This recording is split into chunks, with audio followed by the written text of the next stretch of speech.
Several thousand members of the Lubavitcher movement of Hasidic Jews welcomed Begin when he arrived to visit their leader, Rabbi Menachem Schneerson, late last night. באתי לביקור אצל הרבי בגלל היותי מזכירו של מנחם בגין. הרבי טען שארץ ישראל שייכת לעם היהודי. התורה צריכה להתחיל במצווה הראשונה. למה נפתח מבראשית ברא ולא מהחודש הזה לכם? שלמען ידעו אומות העולם, שהקדוש ברוך הוא ברא את העולם, הארץ שייכת לקדוש ברוך הוא, וברצונו הוא מחלק אותה. לעם יהודי, לעם ישראל יותר נכון, הוא נתן את ארץ ישראל, אל הארץ אשר הרקע. Also der erste Brief ist mir Rashi, hebt sich an der Linie, dass Herz ist so. Und begleitet der Mund, dass ein kleines. Wie Rashi so gleich am Hebton lernen mit der Kind bei Chomisch le Mikro, kem du bekam Povi.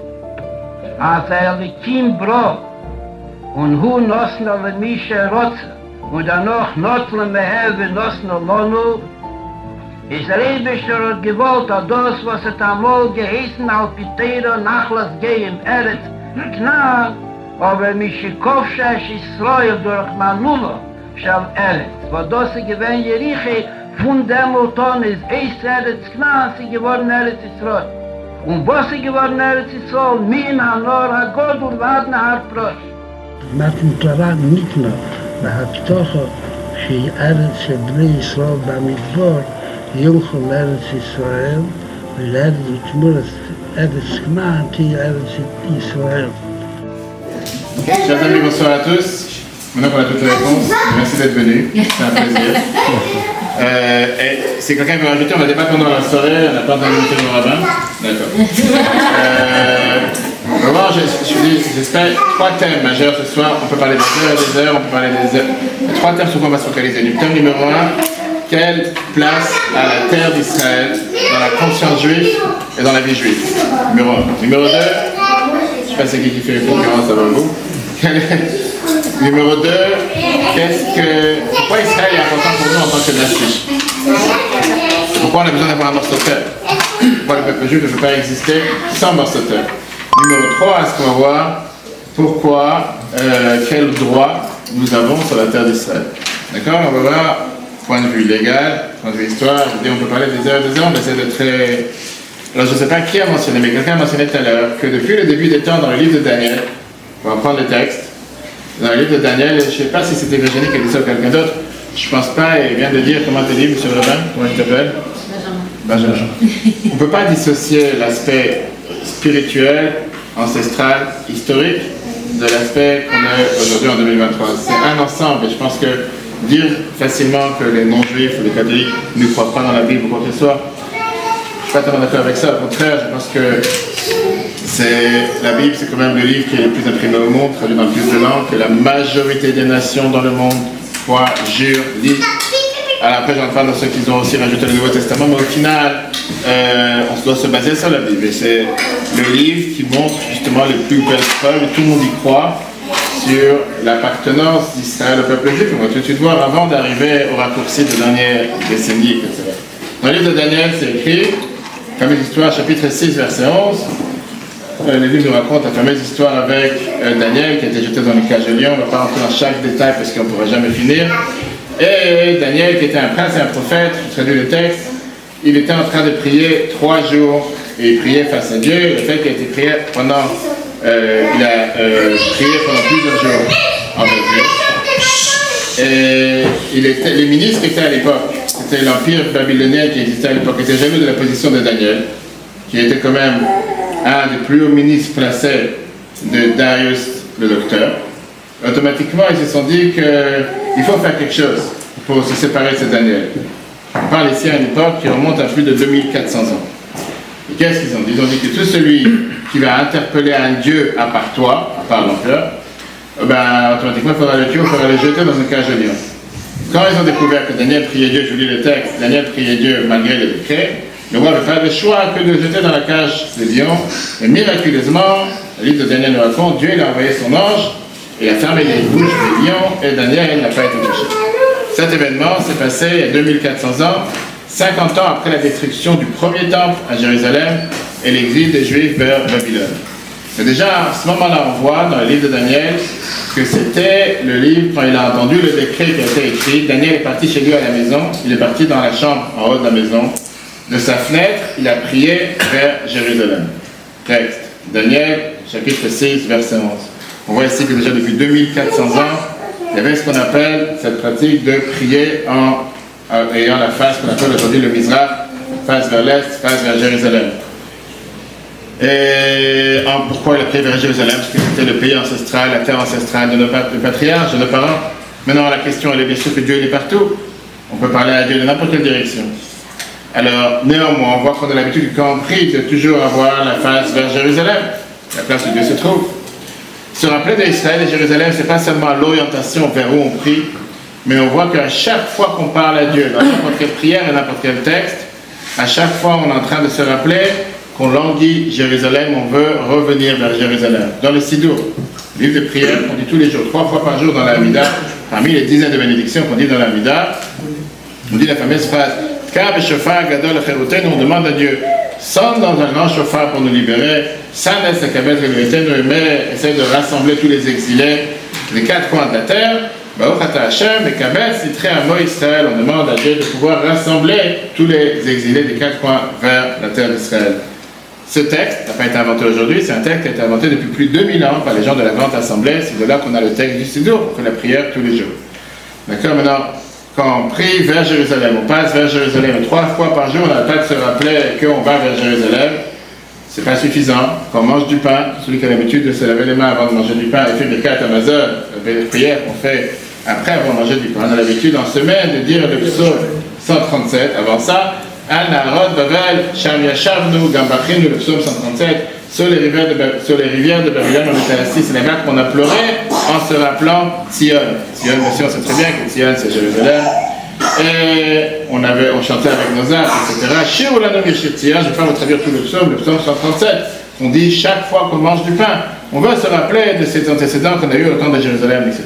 Shabbat est fête, quand on lit pas ce psaume, qui est un psaume qui nous rappelle plutôt la tristesse et les pleurs, on dit le Shir HaMa'alot, Shir HaMa'alot, Beshuv Hashem et Shivat Sion, Ayinu Kechamim, le psaume 126, on dit à Dieu qu'il va faire retourner tous ceux qui vont venir vers Sion, Sion, Jérusalem, tout ce qu'on est en train de rêver, d'attendre ce retour vers Jérusalem. Dans la prière du Birkat Hamazon, encore une fois, on a la fameuse prière avant Bonne Yerushalayim, Rachem Hashem Elokeinu al Israël Amecha val Yerushalayim Merecha. Aie pitié Dieu sur Israël, ton peuple, et sur Jérusalem, ta vie. Sur Sion, qui est ton temple, on termine, sur la grande maison que tu as construite, on termine de Bnei Yerushalayim, Ira Kodesh, Bimer Rabbi nous reconstruire Jérusalem, notre ville sainte de tous les temps. Encore une fois, une prière qui n'a pas été inventée aujourd'hui, et qu'on lit dans les prières, dans le livre depuis tous les jours. Donc, à chaque fois qu'on prie, chaque fois qu'on mange, chaque fois qu'on fait quoi que ce soit, on est schizophrène de Jérusalem. On n'a pas de parler sur Jérusalem, la terre d'Israël, et ça depuis 2000 ans. On est monté à une source de 2400, mais ça n'a pas commencé à 2400, ça a commencé beaucoup plus tôt. Pendant la plupart, la grande partie du peuple de l'histoire juive, on sait que le peuple juif a été souverain dans la terre d'Israël pendant 1800 ans. Depuis les catastrophes qui ont pris le temps à l'époque du premier temple, le deuxième temple, jusqu'à notre génération, la grande majorité des Juifs qui vivaient, où ils vivaient leur vie, où ils sont morts, sans mettre même le pied dans Jérusalem, ou dans Israël tout court. La grande majorité de l'histoire du peuple juif, les grandes parties n'ont pas forcément été physiquement dans Israël. Mais néanmoins, on va y arriver, néanmoins, les murs des synagogues, ou bien à travers la diaspora, les images de ce qu'on appelait à l'époque le mur pas le mur de lamentation, le mur de l'ouest, le Kotel Amaravi, ou bien le mont du temple, où il y avait Jérusalem, ou le temple, le caveau des patriarches, la tombe de Rachel, ça fait partie de l'histoire du peuple juif pendant 2000 ans, que tout le monde y est au courant. Maintenant, on sait très bien que tout celui qui s'est marié sous une troupa, il a l'habitude, que ce soit pour les communautés ashkénazes de Sepharad, à la fin de la troupa, on casse un verre. Pourquoi on casse un verre? Pour se rappeler la destruction de Jérusalem, encore une fois. Ça, c'est quelque chose qui dure depuis tous les temps. Comme a mentionné le Rabbi Benjamin, qu'au final, à la fin du Seder, on a l'habitude de dire les Shana Abba Yerushalayim. L'année prochaine, on sera à Jérusalem. Que Dieu nous en préserve. Il y a un deuil Pour les communautés ashkénazes, on a l'habitude de dire, les Sfaradim ont l'habitude de dire Min hashamayim tenuchamu, que tu sois consolé du ciel. Pour les communautés ashkénazes, on dit Zamakom minachem etrem betor she'ar avalet Tzion v'Yerushalayim, que Dieu vous console parmi les endeuillés de Tzion et Jérusalem. Donc peu importe ce qui se passe dans notre vie, on voit que chaque jour, que ce soit une occasion joyeuse comme une occasion triste, notre expérience en tant que juif ne peut pas se dissocier de l'existence d'Israël. Pensez à Israël, Israël et Jérusalem. Pendant toutes ces années, pendant chaque génération, il y en a qui ont transformé cette soif ou cette passion avec le devoir d'aller vivre en Israël. Ça a existé à travers tous les temps. Pendant les derniers 2000 ans, il y avait des périodes où les conditions de vivre, tout simplement pour survivre dans la terre d'Israël, étaient extrêmement précaires. Et néanmoins, les Juifs venaient pour pouvoir s'installer, y vivre. Comme on va tout de suite voir, Rambam, Maïmonide, qui était quand même plus de 1000 ans, dans les lois des rois, Ilchot Melachim, chapitre 5, à l'Achadis, c'est dit que les grands sages du peuple juif avaient l'habitude d'embrasser les frontières de la terre d'Israël, embrasser ces pierres, se rouler sur sa terre, comme c'est écrit dans le psaume 102, pardon, Kiratsu avadecha et avanea avec afara yachanenu, que tes serviteurs ont voulu embrasser ces pierres, sa poussière, etc. Il dit qu'après, c'est pas la même chose. Ce qui vit là-bas de vivant, de quelqu'un qui est décédé, et il dit la différence qu'il y a eu entre Yaakov et Yosef. C'est très bien la grande différence que Yaakov n'a pas voulu être enterré en Égypte. Par contre, Yosef, il a demandé d'être enterré en Égypte pour pouvoir être proche de son peuple, tout le temps que le peuple est en exil, et une fois qu'ils vont sortir d'Égypte, qu'il l'emmène aussi vers Israël. Donc là, on est remonté à très très loin. Tout à l'heure, quelqu'un a mentionné, je ne sais pas qui, le fait que les pogroms et les malheurs du peuple juif n'ont pas commencé avec Israël. On n'a pas commencé en 1947, on n'a pas commencé en 1929 avec le programme à Hebron. Et avec les peu de temps qu'on a ce soir, j'ai essayé de préparer l'histoire des derniers 3000 ans. 3000 ans, on va passer rapide, voir que notre histoire, depuis le fait même que le peuple juif est né, comme la Gemara nous dit, quand Dieu a donné la Torah au Mont Sinaï, à partir du moment, pourquoi ça s'appelle le Mont Sinaï, c'est que c'est le moment où a été créée la haine du juif. Et ça ne s'arrêtera pas. Le fait que Dieu a créé cette nation au Mont Sinaï, donc, encore une fois, Israël, ça remonte encore, même avant le Mont Sinaï, on va arriver à la paracha de cette semaine, dans laquelle Dieu il donne, et il dit à Abraham, va vers la terre que je te montrerai, qui est la terre des Canaan, la terre d'Israël. C'est la paracha qu'on va lire ce Shabbat, c'est pas par hasard qu'on est là.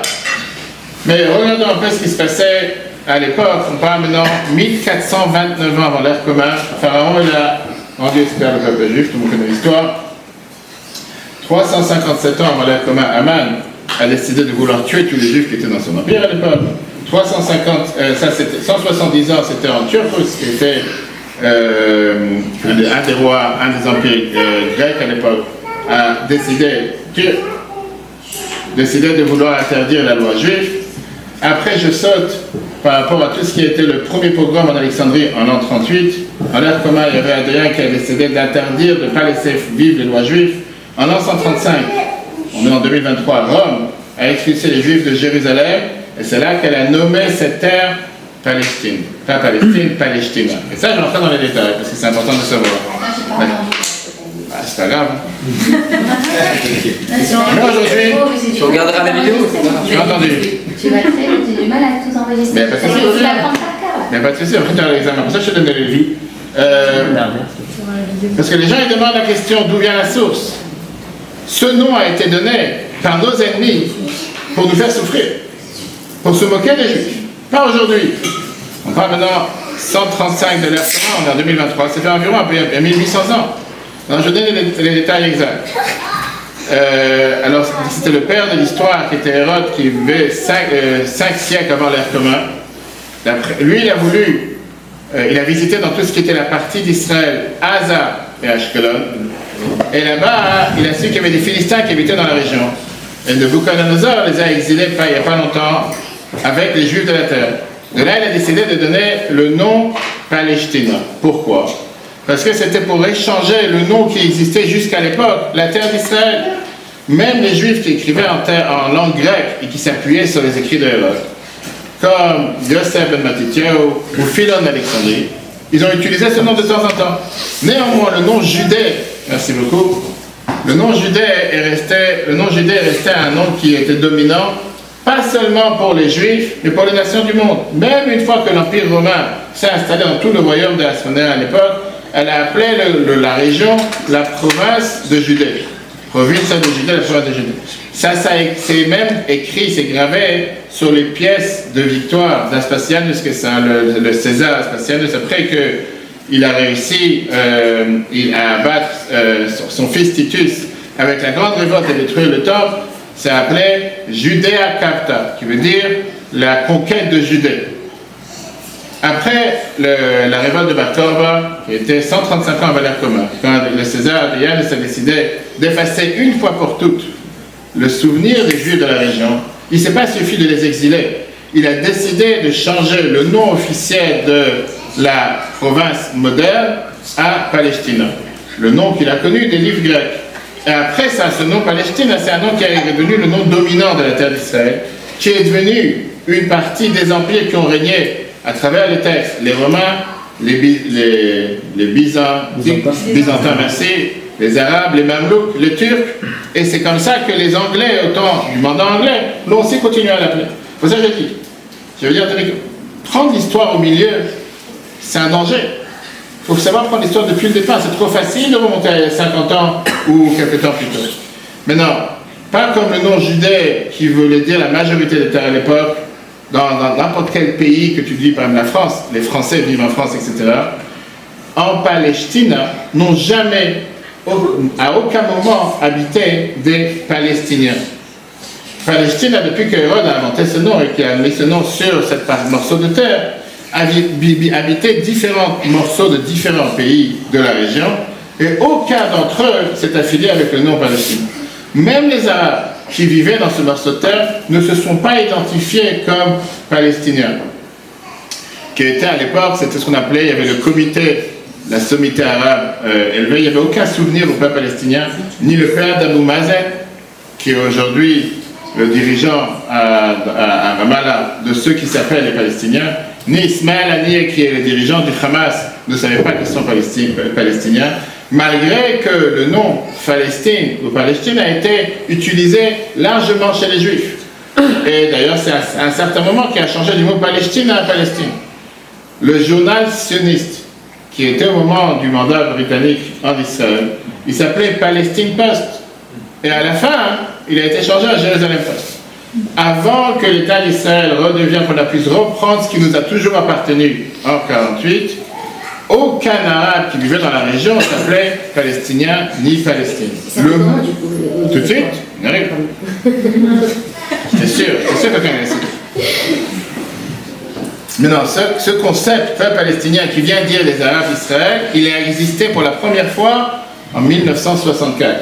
Quelqu'un tout à l'heure il a mentionné autre chose, je ne sais pas quelqu'un a dit à combien d'années, je ne sais pas, quelqu'un a mentionné. J'ai dit 48. Toi, tu as dit 48 ? Ok, 64. Dans quelle charte ? La charte de l'organisation terroriste qui s'appelle l'OLP.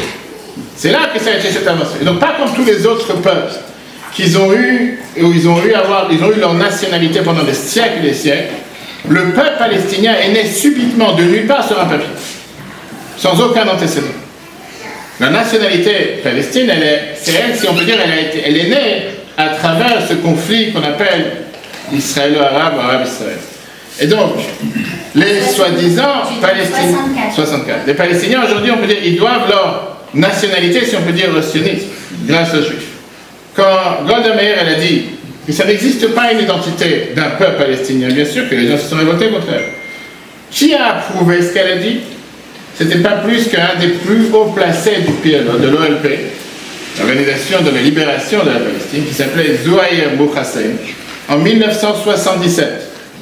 Pas loin, un journal hollandais qui s'appelle Trouw, T-R-O-U-W,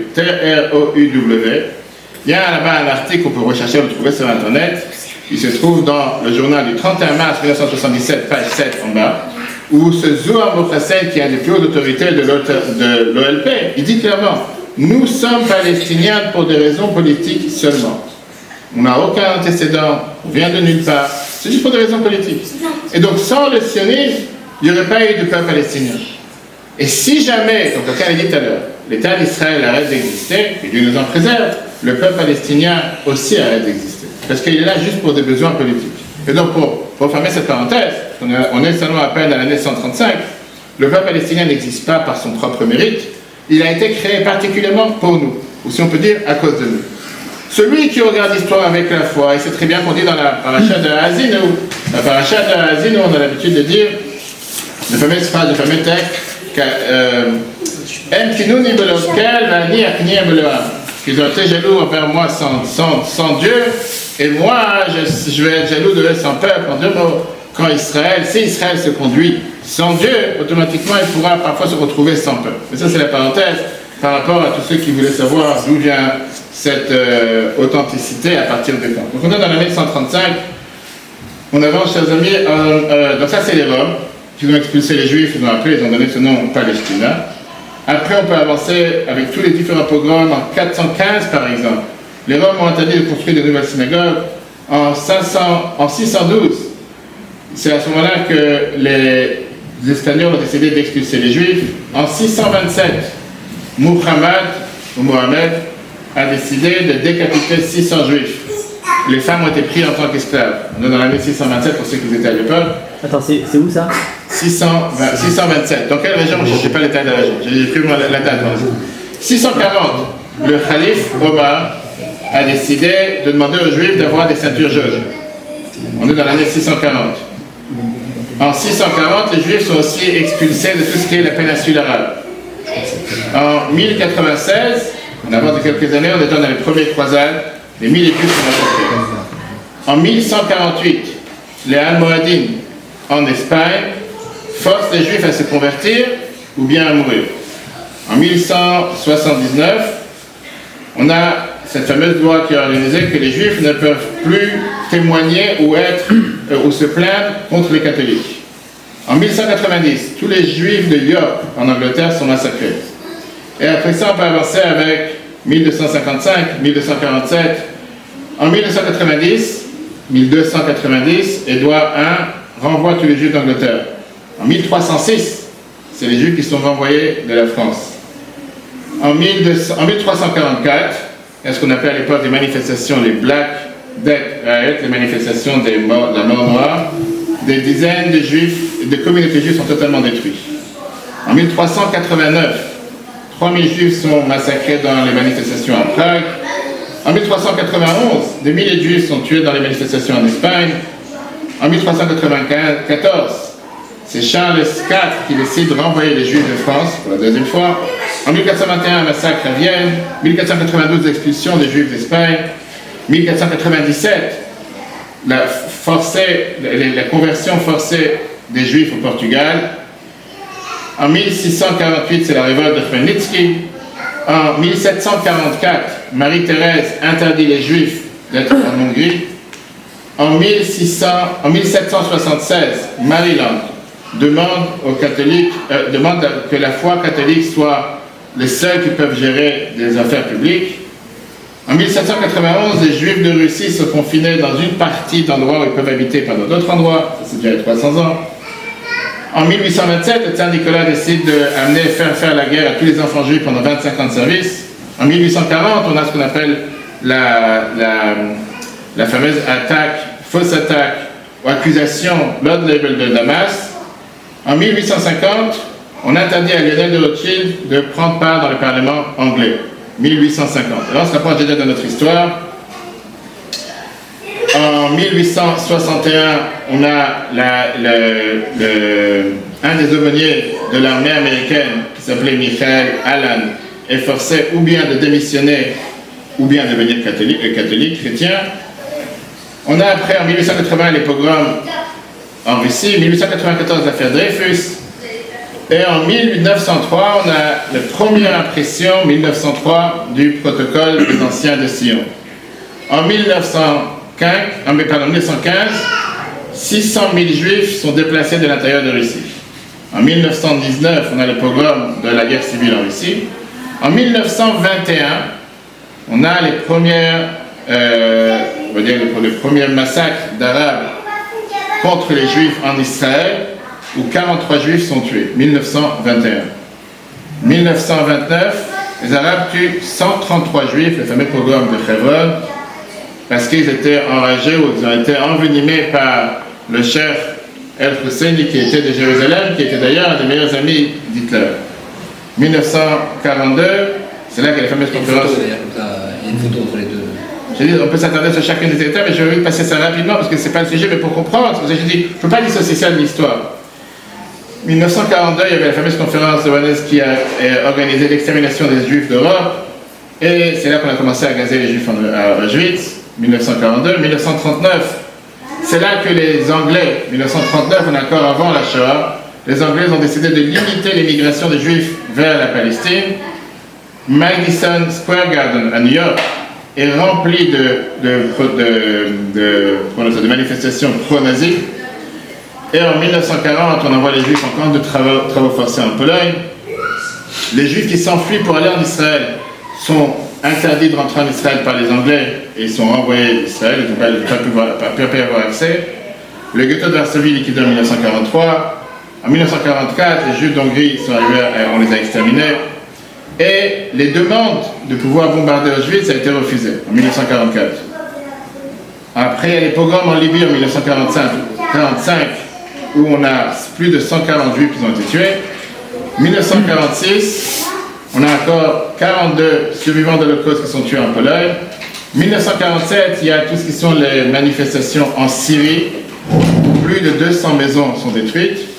1948, manifestation au Maroc, 250 000 Juifs sont obligés de s'enfuir. 1948, c'est aussi les pogroms en Libye, où les Juifs sont obligés de s'enfuir. 1950, les synagogues sont bombardées en Irak. Et c'est là qu'il y a eu cet exode de 120 000 Juifs. 1956, 25 000 Juifs sont forcés de partir d'Égypte.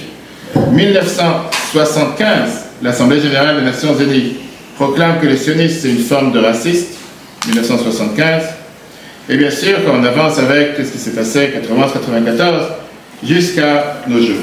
Alors ça, c'est pas pour dormir ce soir de manière déprimée, mais c'est pour avoir une histoire et pour se dire que tout celui qui essaie de faire un raccourci et qui essaie de dire que les problèmes et les soucis ont commencé parce qu'on a pris, parce que tel morceau de terre, dans tout ce que j'ai mentionné jusqu'à présent, de manière, en faisant exprès, je peux mentionner une fois un combat sur un territoire, pas une fois un combat sur une entité que quelqu'un il est venu, il a pris, ou comme, je sais comment vous vous appelez dans le côté.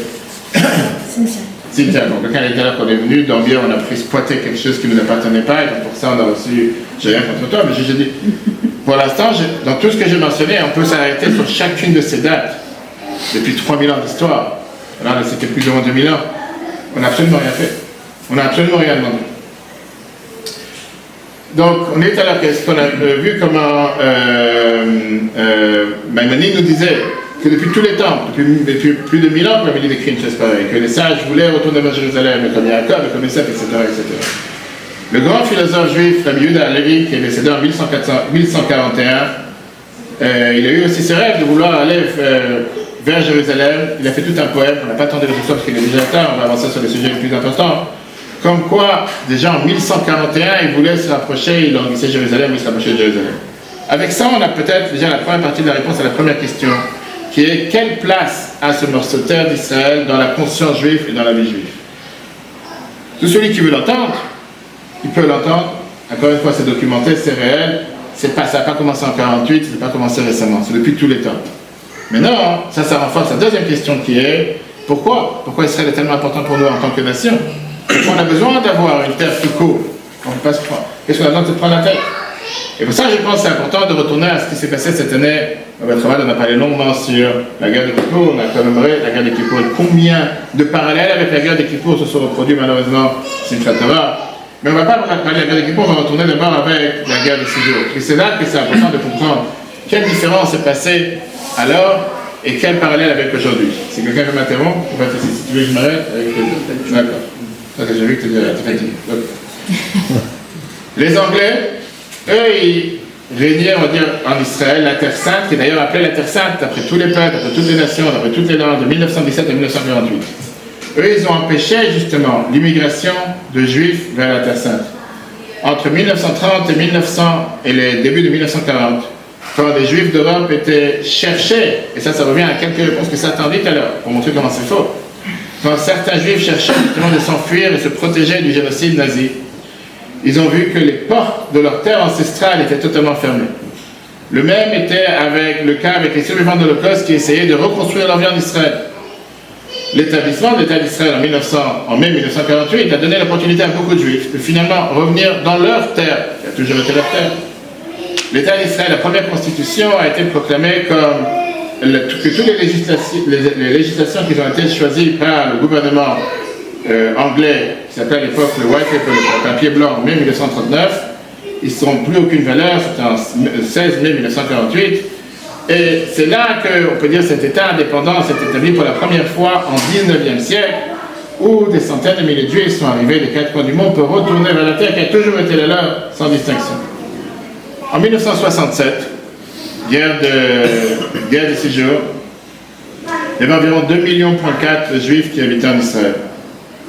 Comme j'ai dit, c'est dommage qu'on n'a pas la vidéo pour montrer tous ces détails, mais ce qu'il ne faut pas oublier, c'est que malgré qu'on est revenu et malgré qu'on a essayé de reprendre ce qui nous appartenait, ce n'est pas quelque chose qui a été accepté avec joie par tout le monde. Pas seulement ce n'est pas quelque chose qui a été accepté avec joie, c'est même quelque chose qui a été battu contre, puisque immédiatement le jour même, pas des semaines ou des mois plus tard, après l'établissement, d'avoir repris l'État d'Israël, ça a été attaqué par 7 armées arabes, l'Égypte, la Syrie, la Jordanie, l'Irak, le Liban, l'Arabie Saoudite, et une armée qui s'est constituée de plusieurs personnes et de plusieurs groupes, etc. Et ils ont commencé en vérité à se battre même avant que cette déclaration d'État d'Israël, même avant ce plan, comme c'était déjà en novembre 1947. Pourquoi? Parce qu'ils ont décidé d'enlever ces Juifs qui sont venus s'implanter pour eux à l'intérieur d'eux-mêmes. Israël est sorti victorieux. Il y a eu une armistice qui a été signée entre Israël et ses voisins arabes en 1949, mais ils n'ont jamais accepté la réalité d'un État juif et ils ont continué à se battre pour la détruire. On est maintenant en 1949. Arrive 1956, la guerre du Sinaï, qui est aussi connue comme la crise de Suez. Israël a conquis Gaza. Là, on arrive maintenant à nos jours, et tout ce qui est la péninsule du Sinaï.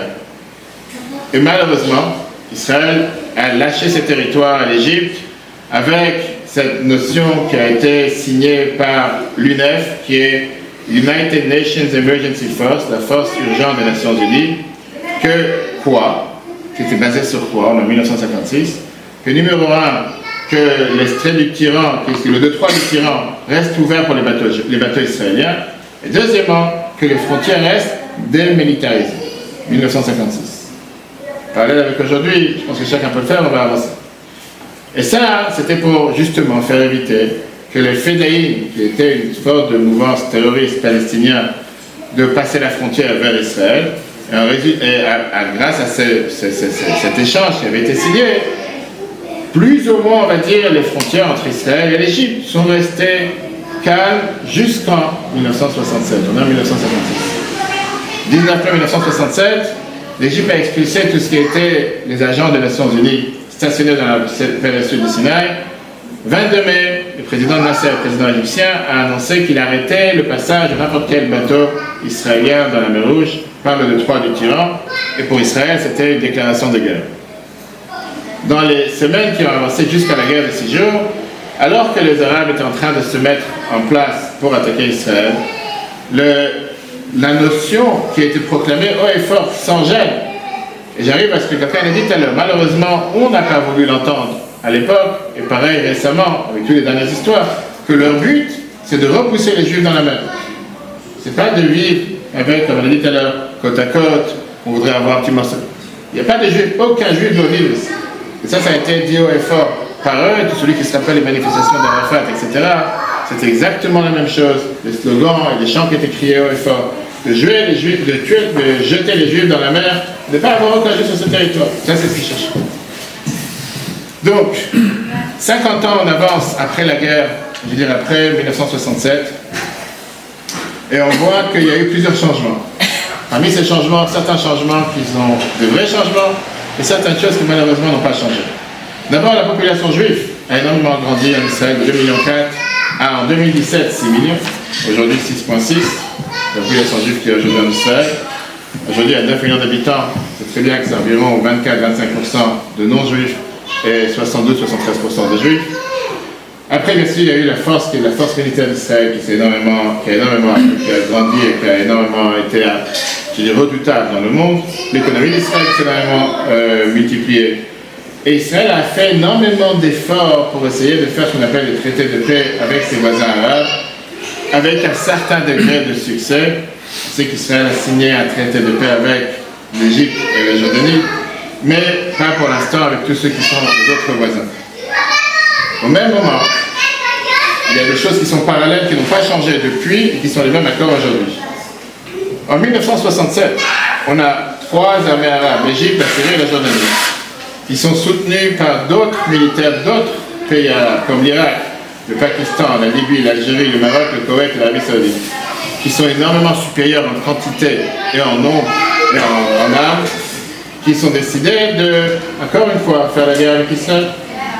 Aujourd'hui, malheureusement, on est tellement d'années plus tard, et l'existence d'Israël même, je pense que la concurrence est toute centrale. On a énormément, l'existence d'Israël est encore menacée. On a d'abord le nucléaire iranien, on a le terrorisme qui existe sans arrêt, on a les roquettes du Hamas au Gaza, on a les Katyusha du Hezbollah, du côté du Liban, et tous les autres problèmes qui existent et que tout le monde est au courant. Le problème, c'est quoi? C'est que la grande majorité des voisins d'Israël n'ont toujours pas accepté le fait qu'Israël existe. Israël ne doit pas exister. Et qui n'ont pas accepté qu'Israël soit un peuple parmi les nations. Tout à l'heure, quelqu'un a mentionné, je ne me rappelle plus qui, j'ai une mémoire courte, ça peut être d'Alzheimer, ça arrive, les Nations Unies qui nous ont bien voulu donner. C'est important de savoir qui étaient les Nations Unies à l'époque. Je ne parle pas de celui qui a parlé cette semaine, mais le secrétaire général, tout le monde a entendu parler certainement. Parmi les 21 membres des Nations Unies de la Ligue arabe, 21 membres qui siègent à Vienne sur la Ligue arabe, vous avez 18 qui ne reconnaissent pas ou qui n'ont aucune relation diplomatique avec Israël. C'est eux qui votent les lois pour le bien d'Israël. On a l'Algérie, le Bahreïn, ça a changé récemment, le Comores, Djibouti, Irak, Koweït, Liban, Libye, Maroc, ça a changé récemment, Oman, Qatar, l'Arabie Saoudite, la Somalie, le Soudan, la Syrie, la Tunisie et les Émirats et le Yémen. Maintenant, on parle de ceux qui sont censés accueillir n'importe quel pays sur Terre comme un pays parmi les nations, mais pour eux, ce pays n'existe même pas. Il ne doit pas exister. Le problème, c'est quoi? C'est qu'en 1967, pour les nations, c'était toujours le fait que Israël, sa réaction, c'est une réaction qui est disproportionnée. Elle ne doit pas exister. Le monde se disait que malgré qu'on a ses ennemis et ses armées qui veulent anéantir Israël, mais Israël, le monde, essayait à chaque fois de dire à Israël de ne pas prendre des actes pour essayer de se battre pour sa survie. Pas maintenant d'aller vouloir attaquer les gens qui nous ont rien demandé. En 2017, en 2023, c'est pas loin, la communauté internationale, qui est malheureusement représentée tellement, je veux dire, à tort aux Nations Unies et tout ce qui représente l'UNRWA et tout le reste, a énormément propagé et continue à propager des mensonges contre Israël. Et à ça joue énormément la presse internationale, qui adopte tout ce qui sont ces mensonges. Je ne parle pas du mouvement BDS, tout le monde est au courant, qui existe malheureusement très répandu aux États-Unis, qui est devenu même un mouvement politiquement correct, qui malheureusement majoritairement géré par des juifs. À chaque fois qu'Israël voudra se défendre, je veux se défendre, même si elle va se défendre de la manière la plus restreinte et la plus... Elle est immédiatement accusée d'agresseur, immédiatement accusée que violation des droits des droits de l'homme, disproportionnée. Et personne jamais prend en compte la menace continuelle dans laquelle Israël se trouve à chaque instant, H24. Alors, quelle est la situation aujourd'hui? Parce que ça, c'était quand on est remonté à la guerre des 6 jours. Quelle est la situation aujourd'hui? Et est-ce qu'aujourd'hui on est mieux que c'était avant la guerre des 6 jours? Ou moins bien? Quand on sait les centaines de milliers de miracles qu'on vit tous les jours et qu'on a vécu depuis le 7 octobre. Je dis, c'est juste incroyable que parfois les gens se focalisent sur le point noir qu'il y a sur la feuille blanche. Et combien on a le devoir de remercier Dieu pour les miracles? Combien on a le devoir de remercier pour tous les miracles qu'on a vus les dernières 3 semaines et qu'on découvre tous les jours? Combien des civils, des gens qui n'avaient presque pas d'armes, combien ils se sont battus contre des groupes de 10, 15, 20 terroristes? Combien de gens ont réussi à survivre? Malgré malheureusement les 1400 qui sont fait tuer, torturer, et j'en passe, toute l'atrocité qui se sont passées. Mais je dis, mais les miracles, on en a vu, eux on en a vu pendant la guerre de 6 jours, eux on en a vu pendant la guerre de Kippour en 1967, quand Israël savait, était au courant. On avait ce fameux Marwan qui était le gendre de Nasser, qui était l'espion numéro 1 d'Israël à Londres, qui avait prévenu déjà des semaines d'avant comme quoi tout le monde se prépare. Et encore, le matin, on avait Moshe Dayan, on avait le chef d'état-major des armées. Ils voulaient seulement pouvoir abattre et détruire tout ce qui était les aéroports syriens pour avoir la supériorité. Et qui seulement pas, on va dire, tout ce qui était les dirigeants politiques de l'époque, dont Golda Meir à la tête, qui disaient que non, il ne faut pas qu'on soit comme des agresseurs, il ne faut surtout pas commencer alors qu'on savait, on voyait les tanks devant nous. Je ne sais pas si quelqu'un connaît l'histoire de la guerre de Kippour, mais j'imagine que tout le monde vu, parce qu'il m'a dit que tout le monde a préparé. La proportionnalité de tanks et de chars et d'armes et de soldats qui étaient présents à l'époque sur le Golan, on parle d'une proportionnalité qui est zéro. Je vais vous donner quelques chiffres, parce que je vois tout le monde en train de dormir, mais je vais vous donner quelques chiffres que je pense c'est important de les avoir et comprendre comment les miracles, qu'est-ce que Dieu a fait avec nous à l'époque. C'est juste, si on n'aurait pas cette protection divine, à chaque instant sur Israël, on n'aurait pas pu être là. On n'aurait pas pu être présent, pas seulement à l'époque, mais aussi aujourd'hui. Pour avoir une idée de ce que les soldats nous racontent, alors on a la chance qu'aujourd'hui on a tous les protocoles de guerre qui sont sortis. Il y a la fameux livre que j'offre à chaque fois au commandant de salle, en chaque visite que je fais dans les bases militaires, qui s'appelle Bereg Haemet. Malheureusement, il n'est pas traduit en français ou en anglais, qui était tous les protocoles de la guerre de Kippour qui ont été des volets des dernières années. On voit combien l'Arabie avait déjà prévenu.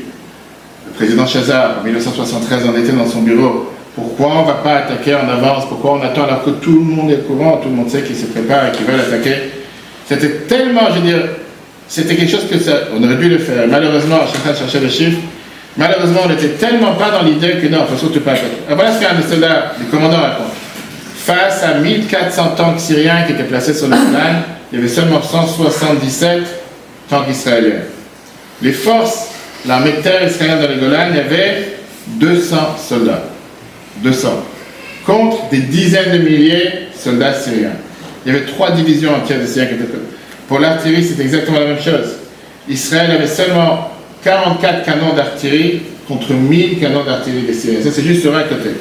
Je ne parle même pas de l'armée de l'air, qui était totalement détruite, pas totalement, presque de part. Ça, c'est du côté syrien. Du côté égyptien, c'est pas mieux. Au départ, il y avait 450 soldats contre 90 000 soldats égyptiens qui ont réussi à traverser la frontière, malheureusement on avait 3 jours en 24 heures. L'Égypte a mis face aux 300 tanks israéliens à l'époque, 1300 tanks égyptiens. Et dans l'artillerie, c'était la même chose, il y avait 250 batteries de missiles égyptiens contre 12 israéliens, 1500 artillerie, l'artillerie égyptienne, ils étaient avec 1500 pièces contre 48 égyptiens. Et comme ça, on peut continuer pendant des heures et des heures. Pourquoi je dis ça? Parce qu'on doit se rappeler qu'au final, en nombre, on ne devait pas gagner. Et eux-mêmes ont raconté pourquoi ils ont avancé tellement libre jusqu'à Haïfa, presque jusqu'à Haïfa, en se disant, c'est pas possible, Israël prépare une embuscade, il y a quelque chose qui ne va pas, personne ne nous arrête. On avance, c'est pas possible. Il y a quelque chose qui... Ils ont laissé les tanks, ils se sont enfuis. Et c'est comme ça qu'Israël a pu se reprendre. Mais combien de morts? 2656 morts, 7800 blessés, qui n'étaient pas seulement les premiers jours, qui a duré pendant quelques semaines. Et combien on a entendu, tout celui qui entend les discours de la vie, combien il pleurait tellement sur chaque soldat qu'on aurait pu éviter. Alors même si Golda Meir a dit qu'elle n'ira jamais, que jusqu'à dans sa tombe, elle va se rappeler le nom de chaque soldat. Mais c'est des choses qu'on aurait pu éviter. On était au courant, on le savait. On va faire le parallèle avec aujourd'hui, parce que malheureusement, la situation des dernières semaines, c'était beaucoup plus grave. On va y arriver jusqu'à la fin. Mais là, on est en train de répondre à la deuxième question, que peu importe si les gens vont dire que la situation d'Israël aujourd'hui est mieux de 1967 ou pas, il y a deux choses qui n'ont pas changé. Le droit d'exister, c'est quelque chose qui est encore une fois contesté et qui a toujours été par la communauté internationale.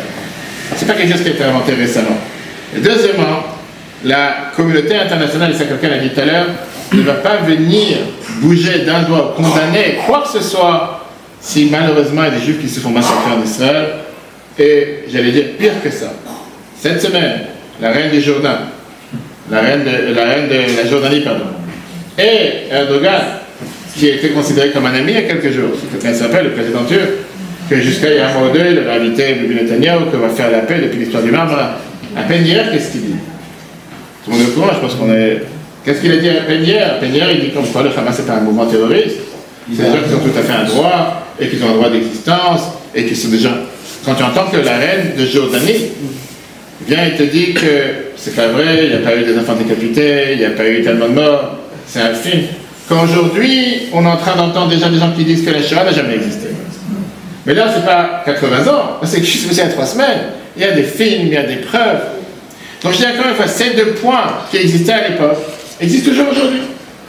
Et là, on va arriver à la 3e et dernière question qu'on a posée tout à l'heure, avant que tout le monde s'endort totalement, qui était... Là, tu es toujours avec nous ou pas? Moi, je suis très concentrée. Ah, d'accord.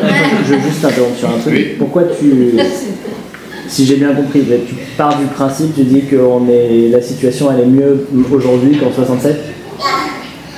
Alors, c'est pas seulement que c'est mieux. Ce que je voulais faire jusqu'à présent, c'est essayer de montrer que quand quelqu'un t'arrête et te demande « Mais qu'est-ce que vous faites là-bas » ou « Qu'est-ce qui se passe là-bas » venir répondre simpliste, l'histoire a commencé le 7 octobre. Où elle a commencé avec les accords d'Oslo il y a 30 ans. Où elle a commencé quand nous on a fait venir Arafat de... Non, c'est trop simple de venir et prendre l'histoire de ce qui s'est passé hier. Remonte un peu plus haut. Tu vois l'histoire que ça n'a pas commencé ni hier, ni avant-hier, ni 48. Avant 48, tu vois qu'on a toujours été persécuté, qu'on a toujours été la persona non grata, on a toujours été celui qui n'a rien à faire dans cet endroit. Et pourquoi? Parce qu'encore une fois, la Torah nous dit que depuis que Dieu a créé le peuple juif, c'est un des juifs qui existe. Mais non, territoire, pas territoire, qu'on n'existe pas, tel peuple ou tel peuple. Qu'est-ce qu'on a à faire? Un exemple, l'Iran, qui aujourd'hui c'est la tête du serpent, comme on l'appelle. On a pris un territoire à l'Iran. On a demandé quelque chose. Le Qatar qui paye le Hamas et qui est celui qui subventionne. Je ne parle pas, j'espère que je n'ai pas ici de ceux qui soutiennent le PSG. Mais comment est-ce possible que c'est le numéro 1 qui subventionne tout l'argent et tous les armements que le Hamas a, c'est lui qui donne. Tout le monde est au courant. On lui a pris un morceau de terrain, on lui a fait quelque chose. Il y a des juifs au Qatar qui sont partis, qui ont pris un... Je dis, c'est trop simpliste de dire, oui, mais vous avez fait, mais vous avez... Donc c'est quelqu'un qui ne veut pas écouter, qui ne veut pas entendre, quelqu'un qui malheureusement, je veux dire, c'est un enfant de 2 ans et qui répète des bêtises qu'on lui a mis dans le crâne à longueur de journée. Je n'ai pas de réponse à lui donner. Et je ne sais pas, donc c'est pour répondre à la première question que tu as donnée, je ne vais pas perdre mon temps. Je veux dire, tu as ton idée figée, tant mieux, tu as toujours quelqu'un qui est censé, quelqu'un qui veut vraiment savoir la vérité. D'abord il s'instruit, d'abord il essaie de comprendre. Mais il essaie de voir que l'image elle est beaucoup plus large que ça et ça n'a rien à voir avec ce qui s'est passé les dernières décennies ou pas. Oui? Mais je vais peut-être t'interrompre, j'ai plein de questions. Ah oui, je crois que tu laisses en sortir comme ça. D'accord. Et là, on va arriver à ce que j'ai dit à l'histoire, à ce qui nous concerne le plus, ce qui est le plus important, c'est quel droit nous avons sur cette terre. Quel droit nous avons sur la terre d'Israël. D'accord? Quel est le droit de se dire que cette terre nous appartient? On va voir aujourd'hui 3 différents aspects, ça sera à la fin, après c'est des questions avec grand plaisir. D'abord, l'argument historique, les lois internationales, et surtout, l'argument de la survie du peuple juif. Alors, je ne vais pas rentrer dans ce qui est dans un texte des Maccabées, qui est un texte qui existe déjà depuis plusieurs centaines d'années par rapport à la terre d'Israël. Mais encore une fois, on a la Bible. Et dans la paracha de cette semaine, 2000 ans avant l'ère commun, Abraham arrive en Israël. C'est la paracha qu'on lit ce Shabbat. Lech lecha, me'artzecha, me'molatecha, me'bet avicha, el haaretz asher areka. Pars de ton pays natal vers la terre que je vais te montrer. On parle après, bien sûr, là, à l'époque, ça c'était la terre de Canaan. Après 1500 ans avant l'ère commun, on a bien sûr les Canaanites qui sont revenus, ils ont conquis la terre par Yeshua. Je ne parle pas de tout ce qui est la période du premier temple et du deuxième temple. On a l'époque des Babyloniens, l'époque des Perses, l'époque des Grecs, l'époque des Hashmonaïm, de Asmonéen, on a le miracle de Hanouka. On a l'histoire de la révolte de Bar Kokhba. Et après, on arrive, quand on commence à calculer l'ère commun, on a les Romains, les Byzantins. J'ai toujours un problème avec ça, je ne sais pas pourquoi. Les musulmans, les croisades, et jusqu'à le mandat anglais, et jusqu'à... Donc je dis, mais notre histoire commence 2000 ans avant la commune, d'accord? On sait très bien que la présence juive n'a jamais cessé en Israël. Il y a toujours eu des juifs en Israël dans chaque génération. Dans le musée des diasporas en Israël, on a une photo d'une famille juive qui vit dans le même village de Galilée, où il y a eu pendant des dizaines et des dizaines de générations, depuis le premier temple, ça ne s'est jamais arrêté. Cet argument, c'est un argument qui est évoqué dans la déclaration d'indépendance d'État d'Israël. Est-ce que quelqu'un ici l'a lu une fois? Non. Je ne savais pas que j'avais un public juif. Ok, on devrait aller ensemble.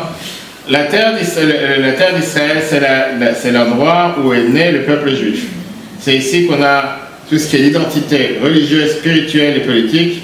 C'est ici qu'on a eu notre État qui a été créé avec des valeurs culturelles nationales et universelles, avec une signification universelle. Et c'est ce qui nous a été donné dans le livre des livres, parlement de la Bible. Même une fois, je continue à lire cette déclaration, même une fois qu'on a été exilé de notre terre par force, le peuple juif a gardé sa foi à travers sa dispersion et n'a jamais cessé de prier et espérer de retourner dans la terre d'Israël. En 1897, ce qui était à l'époque Theodor Herzl, le premier quand il y a eu le premier congrès sioniste, a proclamé le droit du peuple juif de revivre dans son propre pays. Maintenant, à ça, c'est bien de rappeler qu'il y a quand même un mot qui manque dans toute cette déclaration, qui était que c'est quand même la terre qui nous a été donnée par Dieu. Et c'est ce que le rabbi demandait à chaque fois à Netanyahu, quand il a rencontré en 83, et à d'autres, de ne pas aller aux Nations Unies pour dire que vous remerciez. C'est notre terre, c'est la Bible, c'est ce qui est écrit, c'est ce que vous croyez tous dans la Bible, la majorité du monde. C'est Dieu qui nous a donné cette terre, et c'est la raison pour laquelle on est là-bas. Encore une fois, le jour de Simchat Torah, cette année, en Israël, ils ont lu la paracha de Rachid, puisqu'on est à un jour de décalage, dans le premier Rachid de la Torah. Premier Rachid, on parle que Rachid te dit, on va voir après pourquoi la Torah elle a commencé par Bereshit.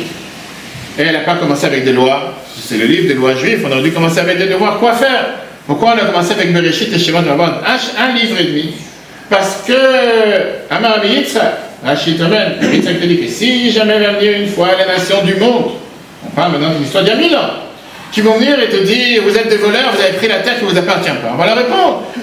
Pardon, Dieu a décidé de prendre cette terre, de la prendre de tel et la donner à tel. Et c'est Dieu qui l'a décidé. Tu crois dans la Bible, tu ne crois pas dans la Bible. Tu ne peux pas croire, ça ne me dérange pas. Mais si tu crois dans la Bible et tu pries dans la Bible comme des milliards d'êtres humains sur la planète, contrairement à ce que tu dis, j'ai rien contre toi, au final, tu ne peux pas prendre un morceau ce qui ne t'arrange pas. Continuons. Qui était le fils d'Abraham. Alors c'est facile aujourd'hui de dire le sacrifice d'Ishmaël. Et pour ça on va faire l'Aïd et n'importe quelle autre fête, je ne sais pas quel sacrifice d'Ishmaël, de quoi tu parles? Comment tu peux déformer l'histoire? D'abord, il n'y a jamais eu un sacrifice d'Isaac. Il y a eu une épreuve que Dieu l'a donnée à Abraham, c'est-à-dire de prendre son fils en sacrifice. Mais encore une fois, tu dis, oui, on veut faire des cousins. Ok, je t'accorde, à chaque fois que je suis en prison, parce que je suis aumônier, donc je suis de prison régulièrement, et à chaque fois, j'ai la majorité de nos cousins qui me disent, cousin, t'es pas un inconnu? Je suis quel cousin? De quel cousin tu parles? J'ai pas de cousin, j'ai pas de cousin en prison. Mais au final, la Torah te dit que Dieu il a dit à Abraham, ton fils unique, Yitzhak, c'est à lui que je veux que tu aies ta descendance. Ah, et Abraham n'était pas d'accord. Abraham, le père de la nation, comme certains l'appellent Ibrahim, il a dit, Louis Ishmael Ismaël, ça me suffit largement. J'ai dit non, c'est pas lui qui va continuer ta descendance. C'est Yitzhak qui sera ta descendance. C'est à lui que tu ne peux pas prendre le livre et lire ce qui t'intéresse et dire à un certain moment ce passage m'intéresse, ou tu y crois ou tu n'y crois pas. Encore une fois, si toute ma conviction que Israël m'appartient, c'est parce que c'est écrit dans la Torah, depuis le départ, va continuer la continuité. On va y arriver d'étudier cette œuvre. Alors certains vont te dire quoi? Parce qu'à l'époque, ça vous appartenait, pour ça tu as le droit de revenir aujourd'hui. Pendant 2000 ans, vous n'étiez presque pas présent. Tu es parti de chez toi. Tant pis, maintenant je squattais ton appartement, à Levallois ou ailleurs. Tout bête, comme on dit. La prochaine fois, tu as qu'à faire attention, tu peux avoir des preuves, papier notarial, ce que tu veux. Je suis là depuis longtemps. Et tu ne peux pas me jeter. Et malheureusement, la loi française aujourd'hui dit que quelqu'un qui squatte ton appartement et qui vit là-bas depuis un certain temps, tu ne peux pas les jeter comme ça, comme tu veux. Je ne sais pas si on a des hommes de droit ici ou des avocats ou quoi que ce soit. C'est juste hallucinant quand on réfléchit. Mais c'est ce que certains disent. D'accord avec ça ou pas? Là, ça va cesser ton appartement ici? Merci. D'accord. Ah, là, c'est d'accord. Le peuple juif même va te dire qu'ils ont conquéri la terre, ils ont conquis la terre d'autres peuples. Le livre de Yeshua, certains te utilisent comme argument en te disant le livre de Yeshua, c'est un livre dans lequel c'est tellement décrit à longueur comment on a conquis la terre de Canaan. Le livre de Shmuel décrit comment David a conquis la ville de Jérusalem de Jérusalem qui était à l'époque. Et donc, si les Canaanites ont venu aujourd'hui te demander la terre, tu vas leur donner ou pas? Tu as fait la même chose pour eux. Alors, regardons maintenant ce qui est la loi internationale. Tout le monde est là ou les gens dorment déjà? Vous voulez qu'on fasse une pause musicale?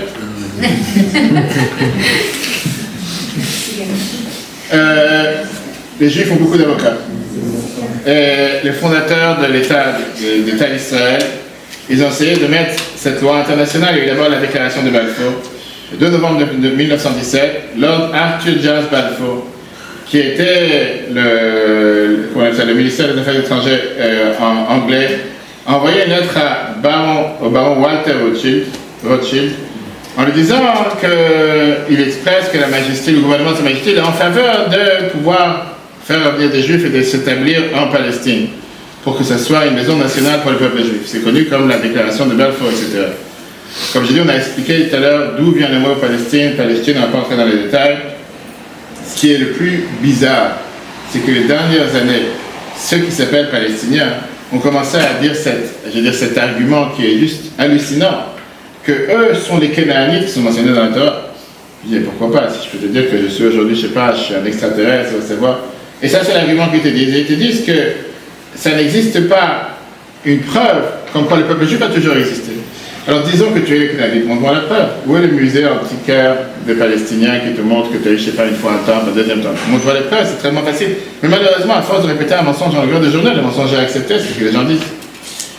De 1517 à 1917, pendant 400 ans, la terre d'Israël faisait partie de l'Empire ottoman. Après ce qui s'est passé avec la défaite qu'ils ont eue à la Première Guerre mondiale, l'Empire ottoman a été totalement dissous et il y a eu des traités internationaux pour déterminer le statut de ces territoires au Moyen-Orient. Avec le mandat de Palestine qui était ce qui a été donné à l'époque par les Anglais pour exprimer ce territoire, cet endroit pour pouvoir créer l'État juif. Et après on arrive à ce malheureux ou infameux Nations Unies qui voulait dire que la déclaration de Balfour a été implémentée avec le passage, la loi en 29 novembre 1947. Et parmi, à l'époque, des 56 membres des Nations Unies, il y avait 33 pays, 72% qui ont voté pour le plan, 13 contre et 10 se sont abstenus. C'était à l'époque. Les quelques jours qui suivent, l'État d'Israël a été reconnu par plus d'une douzaine de pays, inclus les États-Unis et la Russie, et éventuellement 161 pays, parmi les 192 qui siègent aux Nations Unies encore en 2016, ont reconnu l'État juif. Et le 11 mai 1949, ils ont passé cette résolution 273 en disant qu'Israël fait maintenant partie du monde, du peuple des nations. Je ne vais pas aller maintenant toute la déclaration de Balfour, etc. Bien sûr, nos chers amis, tous les pays arabes ont rejeté cette proposition qui a été donnée à l'époque.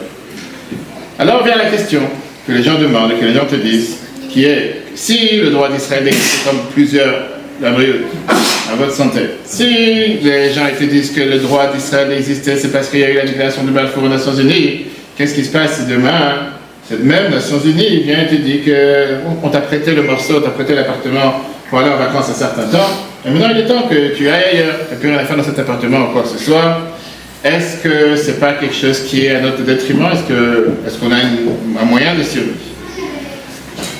C'est pour ça que le Rabbi rappelait des centaines de fois qu'on ne peut pas se baser sur cet argument des Nations Unies, puisque tout celui qui sait de quoi est fait le Conseil de sécurité des Nations Unies, tout celui qui est fait, qui siège au Conseil des Nations Unies, on sait très bien que ce ne sont pas nos meilleurs amis. Encore pour voir, hier, je crois que c'était hier ou avant-hier, par rapport au contexte actuel, qu'on voit que des résolutions qui étaient pour voter contre le Hamas et contre ce qui vient de se passer, a été voté contre.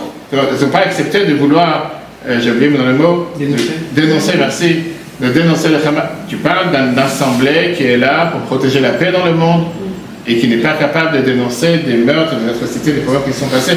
Si c'est sur ces gens-là que tu t'appuies pour dire que ça c'est ton maison et ton pays, tu étais mal placé, tu n'as vraiment aucun espoir. C'est pas ces gens-là qui vont. Oui, c'était quoi la question? Oui. Par rapport à l'argument des Nations Unies, il faut dire qu'il y a un état des lieux qui fait quand ils sont rentrés, si on veut les sortir, voir l'état des lieux de sortie, et donc moi je dirais, si tu représentes les Nations Unies, je dirais, mais depuis quand tu existes? Les Nations Unies ne sont pas là depuis 200 ans, ils ne sont pas là depuis 100 ans, c'est après la guerre. Toi tu vas venir me dire que ça m'appartient à moi ou pas, je suis né 2000 ans avant toi. Tu peux dire ce que tu veux, je veux dire. C'est pas parce que tu t'es arrivé aujourd'hui, tu as commencé à dire. Bien sûr que les gens, ils ne l'écoutent pas. Ça dépend de quel genre, j'ai d'accord, si tout le droit se base vraiment sur ça, c'est un droit qui est non fondé, on n'a absolument rien à faire là-bas. On peut avancer avec tellement d'autres choses. Moi j'ai dit, c'est des choses qu'on peut voir, mais je voulais comment on arrive avec maintenant à la question de la survie juive, c'est surtout se dire, alors qu'est-ce qu'on fait sur cette place et pourquoi on arrive sur cette place?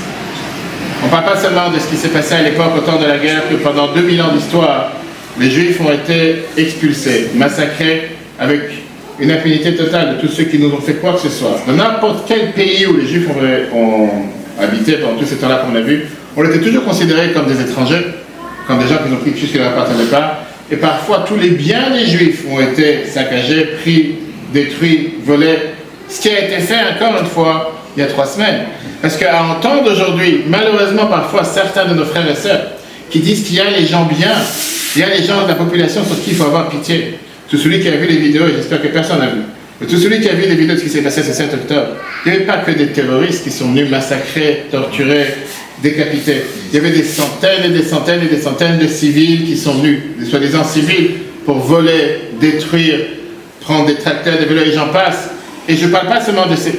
Quand des enfants sont éduqués dans des centres aérés, depuis le plus jeune âge, que le seul jeu qu'on trouve à voir, c'est comment on peut avoir des kalachnikovs pour pouvoir tuer des soldats israéliens à l'âge de 3 ans, 4 ans, 5 ans. Et c'est ces mêmes enfants que depuis 20 ans, 30 ans sont éduqués avec l'argent qu'ils reçoivent de la communauté internationale, dans leur centre aéré, qui aujourd'hui ont 20, 30 ans, qui ont fait ces meurtres et ces massacres. Qu'on vient nous dire aujourd'hui que c'est des gens pacifistes et c'est des gens qui doivent avoir, comme M. Macron a dit il y a 2-3 jours, oui, il faut cet État, comme si ces gens-là sont bien, il faut avoir pitié sur eux. Je veux dire, après quand tu parles avec quelqu'un de sensé, tu commences à le faire réfléchir, ça ce sont des gens normaux. Je ne parle même pas de tout ce qui a été fait, tous les massacres, c'est tout ce qui est tout autour. Ce ne sont pas des gens pacifistes, ce ne sont pas des gens qui sont malheureux et qui subissent. Alors, la preuve de la Torah, et pour ça j'ai dit que l'hypocrisie des nations, elle est forte. Pourquoi? Parce que si on va se baser seulement sur leur argument, que puisque les malheureux juifs ont eu la Shoah, puisqu'ils ont besoin d'avoir un morceau de terrain, et puisqu'à cause de ça, il faut qu'on leur donne quelque chose, il faut qu'on leur donne... On va être d'accord que, pas seulement on a une base fondamentale qui montre que la terre du peuple juif nous a toujours appartenu, mais pas moins en tout cas que les droits des Américains en Amérique, que les Russes disent que la Russie leur appartient, et pas moins que ce que la France dit que la France leur appartient. Combien de nations dans le monde peuvent tracer leurs racines dans la terre où ils sont à plus de 3800 ans? Ça, c'est la question numéro 1 qu'on doit demander. Question numéro 2, combien d'autres nations peuvent dire que leur pays a été établi avec un consensus international à la place d'une invasion ou d'une occupation forcée? Et on peut rentrer, on peut rentrer dans tellement d'autres détails, par exemple. Personne va aujourd'hui contester la légitimité du gouvernement anglais qui est dirigé par le règne d'Angleterre, mais cette famille descend des peuples qui sont allemands, qui ont renversé les dirigeants normands qui étaient à l'époque, on parle du XIIe siècle, qu'eux-mêmes ont été les envahisseurs de la France, qui a conquis la terre par les anglo-saxons, qui après étaient par les romains, et on peut remonter comme ça des centaines d'années. Donc si on commence à entrer dans chaque pays, il n'y a pas un pays, presque pas un pays sur la planète qui peut dire qu'il a été reconnu par la scène internationale.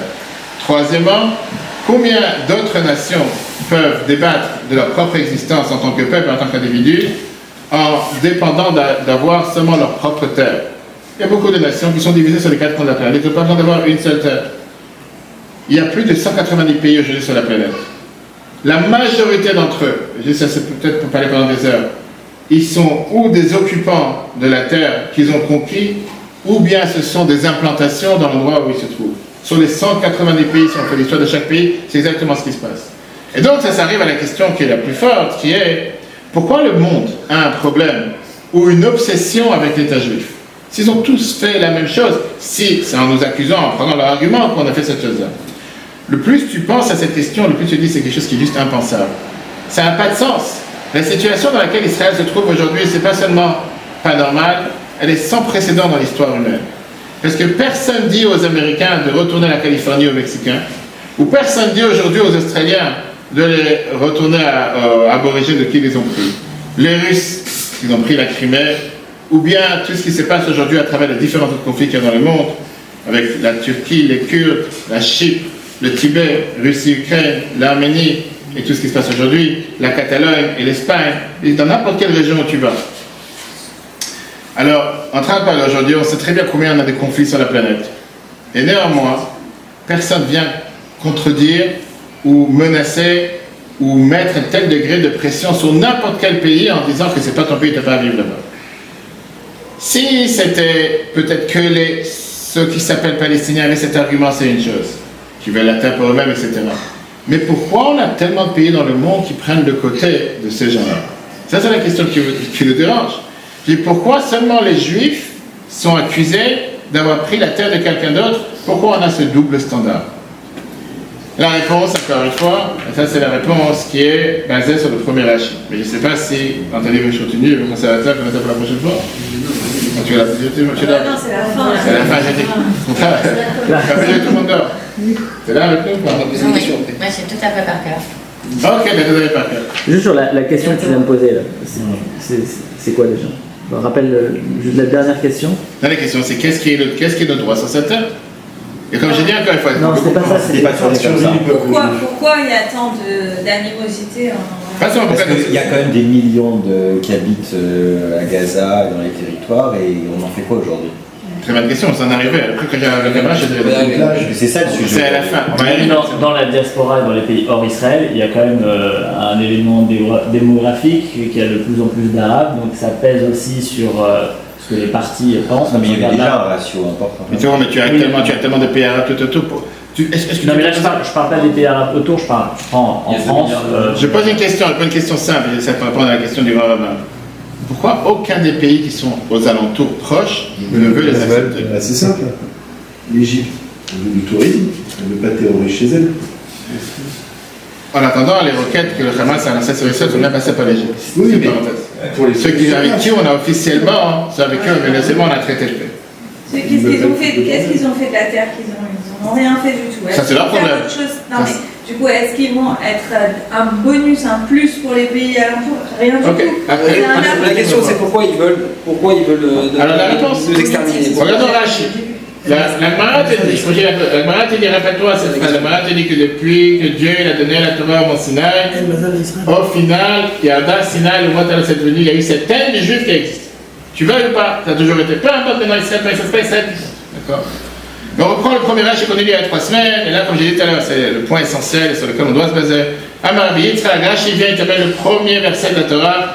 La Torah aurait fallu commencer seulement avec des lois dans Shemot, compter les calendriers, etc., qui est la première mission qu'on a reçue. Mata, Batar et Bereshit. Pourquoi elle a commencé avec Bereshit?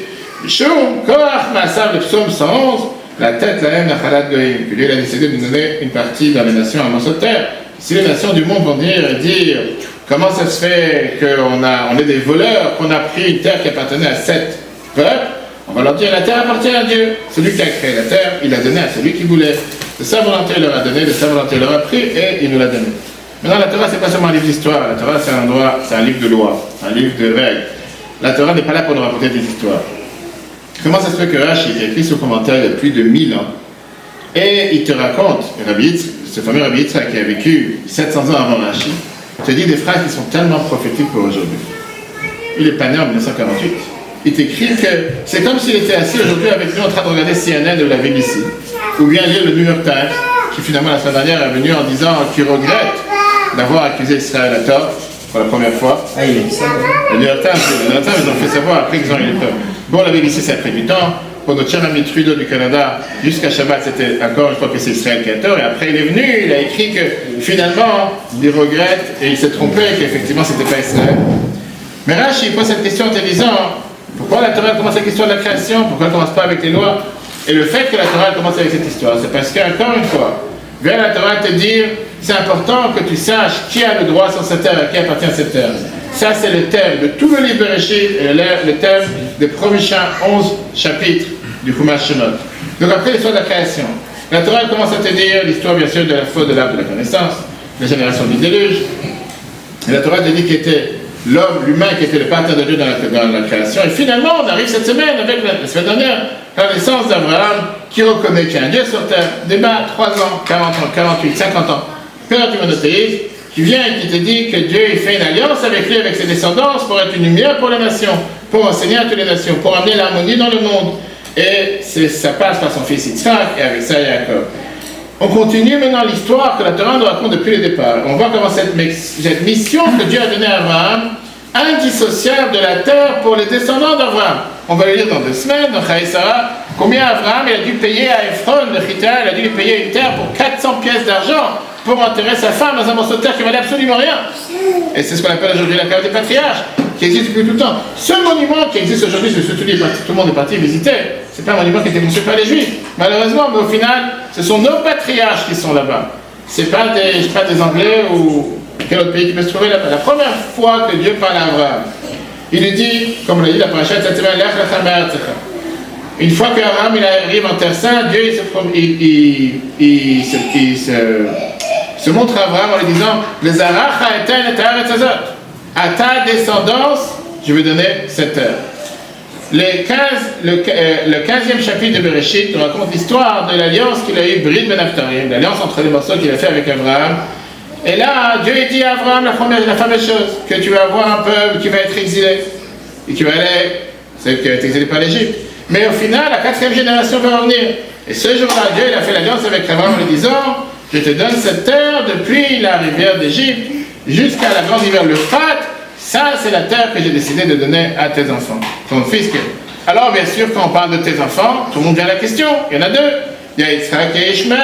Mais Dieu il dit clairement, Zaracha, ta descendance. Qui j'appelle ta descendance? Ça, c'est Yitzhak. Et on voit encore une fois comment Dieu répète cette promesse à Yitzhak. La même chose se passe dans la prochaine génération. La Torah décrit comment les événements qui se sont passés avec Yaakov, qu'il a eu ses deux enfants, les deux enfants d'Yitzhak, Yaakov et Esav, et que il a reçu la bénédiction d'Abraham et la terre promise. On voit après comment Dieu il apparaît à Moshe. Je ne dis pas encore vers les détails dans les différentes années. Il apparaît à Moshe dans le fameux buisson ardent et il lui dit d'aller. Sa mission c'est de prendre les enfants d'Israël, le peuple juif à l'époque, en sortant d'Égypte, encore une fois vers où? Vers la terre qu'il a promis à ses parents. Et donc on voit la narrative dans tout le livre de Bereshit, du début jusqu'à la fin, on n'arrête pas de voir que le but essentiel, pourquoi Dieu il a créé la planète, pourquoi Dieu il a créé le monde, pourquoi Dieu il a fait cette alliance avec Abraham, c'était pour lui donner la terre d'Israël, pour ses enfants, ses descendants. C'est continué dans tous les livres. Mais ça ne s'arrête pas là.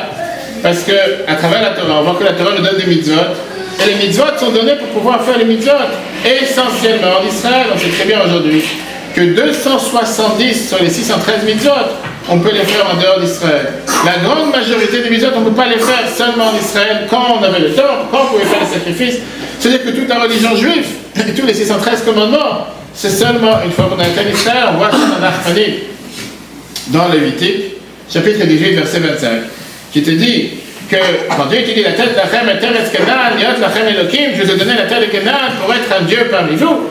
Automatiquement, c'est grâce à la terre de Canaan qu'on peut faire les mitzvot. Si on n'a pas la terre de Canaan, on n'a pas la terre d'Israël, on ne peut pas faire les mitzvot.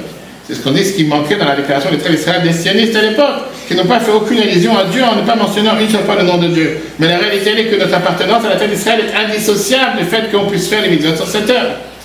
À travers la Torah, à travers tout le livre de la Torah qui est la Bible, à travers ces mitzvot, automatiquement, on met en application ce mandat que Dieu nous a donné dans la terre d'Israël. Comme je dis, la majorité des 613 commandements peuvent être faits seulement en Israël.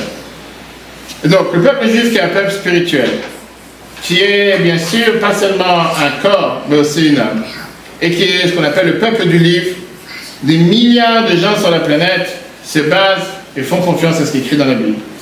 Alors, on pourra à chaque fois dire, regardons la Suède par exemple, qui ont le prix Nobel, le fameux prix Nobel de la paix, combien de dizaines et de dizaines de ces prix Nobel sont des juifs. Le monde regarde le peuple juif comme une source d'intelligence, une source de lumière, et ça ne peut pas être raciste à le dire, ça ne peut pas être antisémite ou quoi que ce soit, c'est un fait que Dieu a donné au peuple juif d'être hors la Goïm, une lumière pour les nations. Ça ne veut pas dire que les nations sont inférieures, ça ne veut pas dire qu'on est supérieur, mais on a cette mission et chacun d'entre nous a ce devoir d'être ce qu'on appelle un ambassadeur de lumière, faire passer ce message que Dieu a donné à chacun d'entre nous. Et donc, les gens peuvent te dire, si c'est comme ça, qu'est-ce que tu as besoin d'avoir un morceau de terre? La réponse elle est, parce que sans ce morceau de terre, tu ne peux pas dissocier le peuple juif de la terre d'Israël.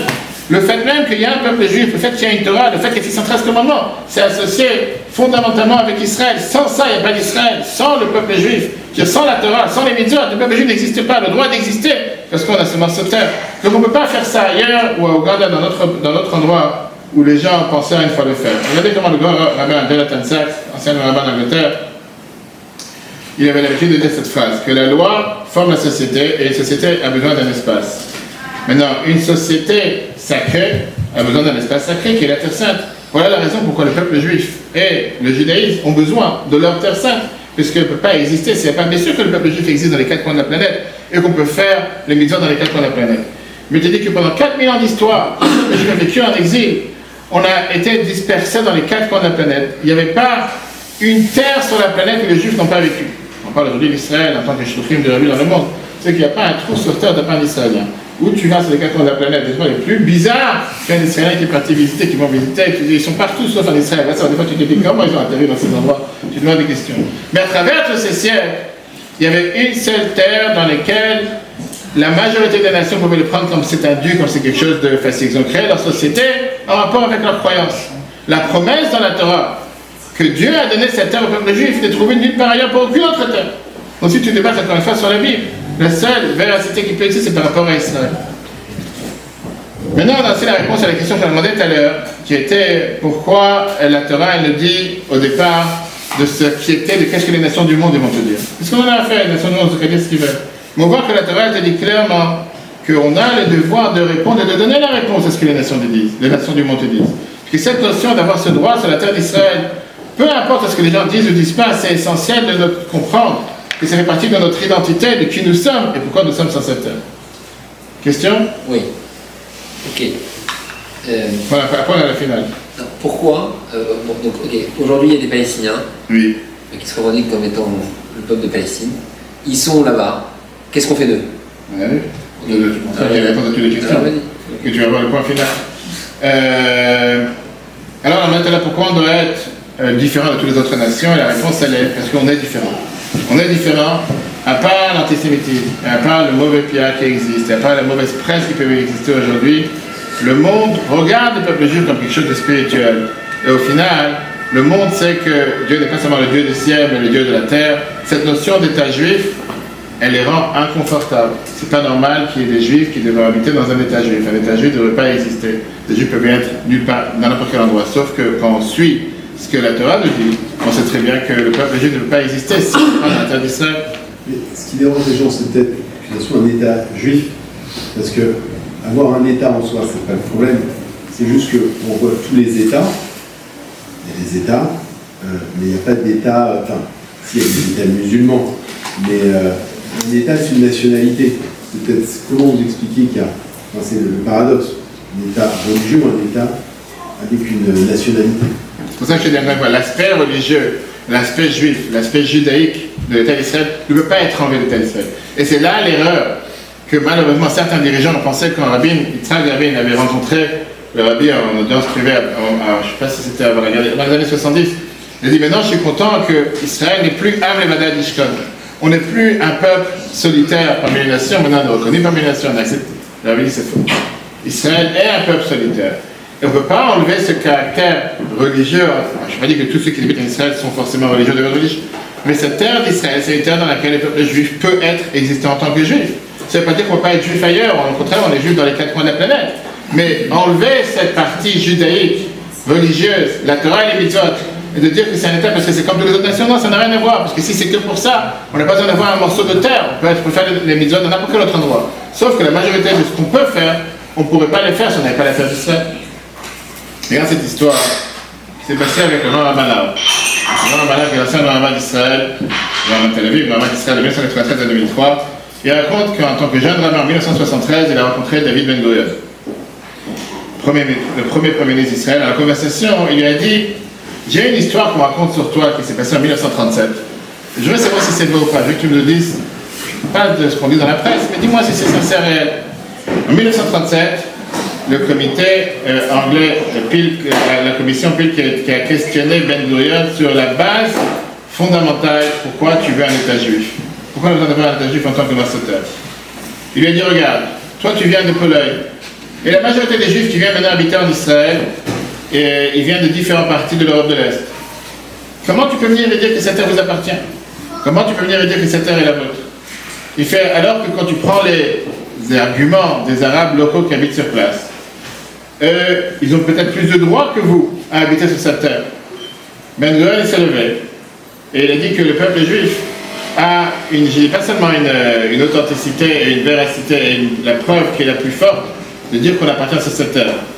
Il a levé la Bible qui était sur la table devant la commission parce qu'il savait quoi, il jurait pour différents serments qu'ils font dans la commission. Il a dit, ça c'est notre preuve, ça c'est notre preuve, ça c'est notre testament, ça c'est ce qui fait que la terre d'Israël nous appartient. Ça parce qu'aujourd'hui je viens de Pologne, ça c'est la Bible qui est la meilleure preuve parmi tous les autres qui montre qu'on cette terre nous appartient à personne d'autre. Donc Malheur il a entendu cette anecdote, mais il a voulu savoir est-ce que c'est vrai ou faux. Parce que Ben Gurion vraiment il a pris la Bible, il a dit ça devant le comité anglais. Il a demandé dis-moi la vérité. Ben Gurion il se lève et répond à Malheur, il dit Emet Veyativ. Emet Veyativ veut dire c'est 100% vrai. Ben Gurion n'était pas soupçonné d'être un juif pratiquant. Et néanmoins, il savait très bien que face à ce comité en 1937, ça c'était la réponse qu'il devait leur donner. Alors, quand on termine avec ce que Rashi nous dit, et Rabbi Yitzhak, on voit que Rabbi Yitzhak et Rashi Amen te dit que c'était tellement vrai, cet argument que Rashi te dit déjà il y a plus de 1000 ans, que Rabbi Yitzhak a dit il y a plus de 700 ans, c'est-à-dire 1700 ans en arrière, pour te dire que le peuple juif va avoir ce défi éternellement de prouver son droit sur la terre d'Israël. Le même Dieu qui a donné la dignité à l'humain, la sainteté de la vie humaine, c'est le même Dieu qui nous dit que dans un monde où il y a 82 nations chrétiennes et il y a 56 nations musulmanes, il y a la place pour avoir un seul État juif. Et le monde doit l'accepter. Et malheureusement, dans certains endroits, dans certains points, le monde n'accepte pas. Je vais terminer avec une lettre de Rabbi, après c'est des questions, et après je réponds à ta dernière question, etc. On peut parler pendant des heures sur les incitations à la haine qui ont été faites par les pays arabes contre Israël avant la guerre de 6 jours, en 67, par tous ceux qui ont été traités, mais je ne vais pas s'arrêter sur ça, mais je vais terminer avec une merveilleuse lettre que Rabbi a écrite en 1957. Rabbi dit le point commun qui a existé à travers le peuple juif, à travers tous les temps, c'est le point qui relie l'essence même de l'existence du peuple juif. Quand tu regardes à travers l'histoire du peuple juif, tu es obligé d'arriver à une conclusion par rapport à tous les dates qu'on a vues depuis tout à l'heure, que l'existence même de notre peuple, l'existence même du peuple juif n'est pas attachée avec une abondance matérielle ou une puissance physique. Même dans les temps les meilleurs, sous le roi Salomon, qui était le meilleur moment du peuple juif, le peuple juif et le royaume juif, de manière politique et financière, étaient beaucoup plus petits que les autres royaumes à l'époque, comme l'Égypte, les Assyriens, les Babyloniens, etc. C'est surtout pas l'aspect géographique qui peut promettre et garantir notre soutien. Parce que notre histoire, en tant qu'un peuple dans notre terre, est beaucoup plus courte par rapport à l'histoire de l'exil du peuple juif, sans terre et sans royaume. Pareil, c'est pas la langue qui peut promettre et qui peut garantir notre maintien, puisque pendant tous les temps, c'était la langue araméenne qui était la langue du peuple juif. Grande partie du Tanakh, de la Bible, le Talmud, babylonien, le Zohar, ont été écrits en langue araméenne. Rambam, Maïmonide, c'était la langue arabe, qui était la langue que la majorité des gens parlaient à l'époque. Après ça, on a eu le Yiddish. Tu peux non plus que c'est la culture. Il reste une seule chose.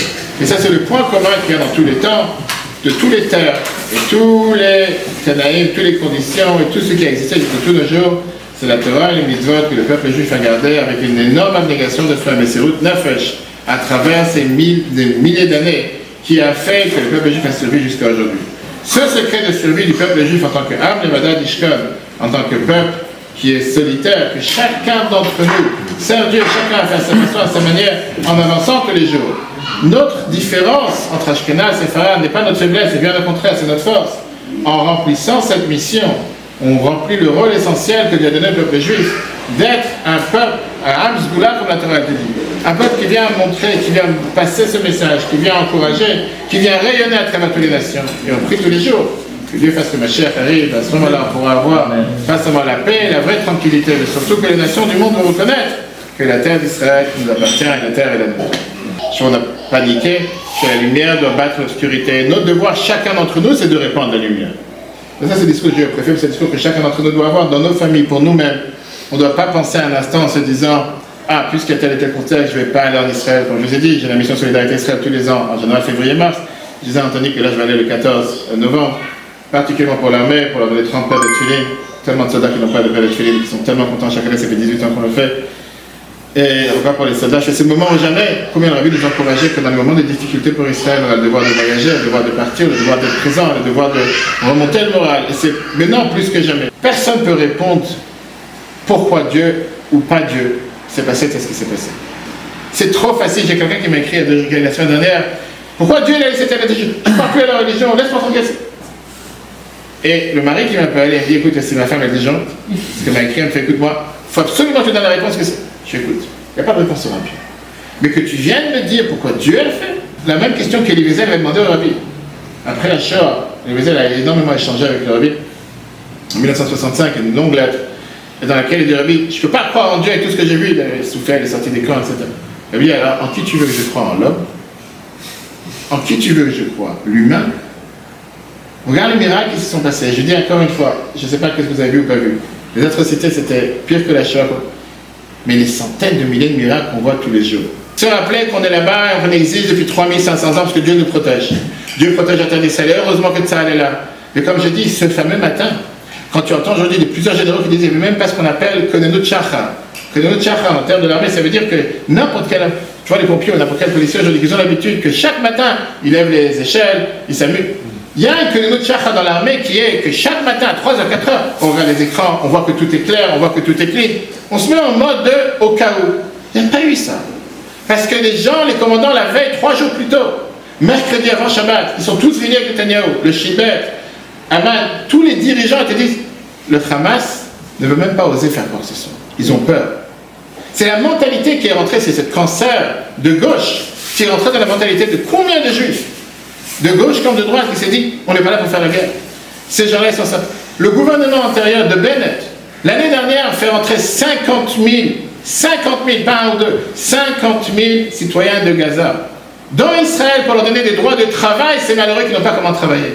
Quand on entend aujourd'hui des juifs rescapés de cette Shoah, qui te disent que on a trouvé sur les terroristes, qu'ils avaient des plans avec les noms des parents, des enfants, des âges, ici il y a un tel, il y a 2 enfants, ici il y a un, qui connaissaient les noms des gens, par des peintres ou par des gens qu'on a fait venir travailler de Gaza, de notre frontière, parce qu'on veut être humain. Quand il veut être fataliste, c'est trop facile. C'est pas notre but.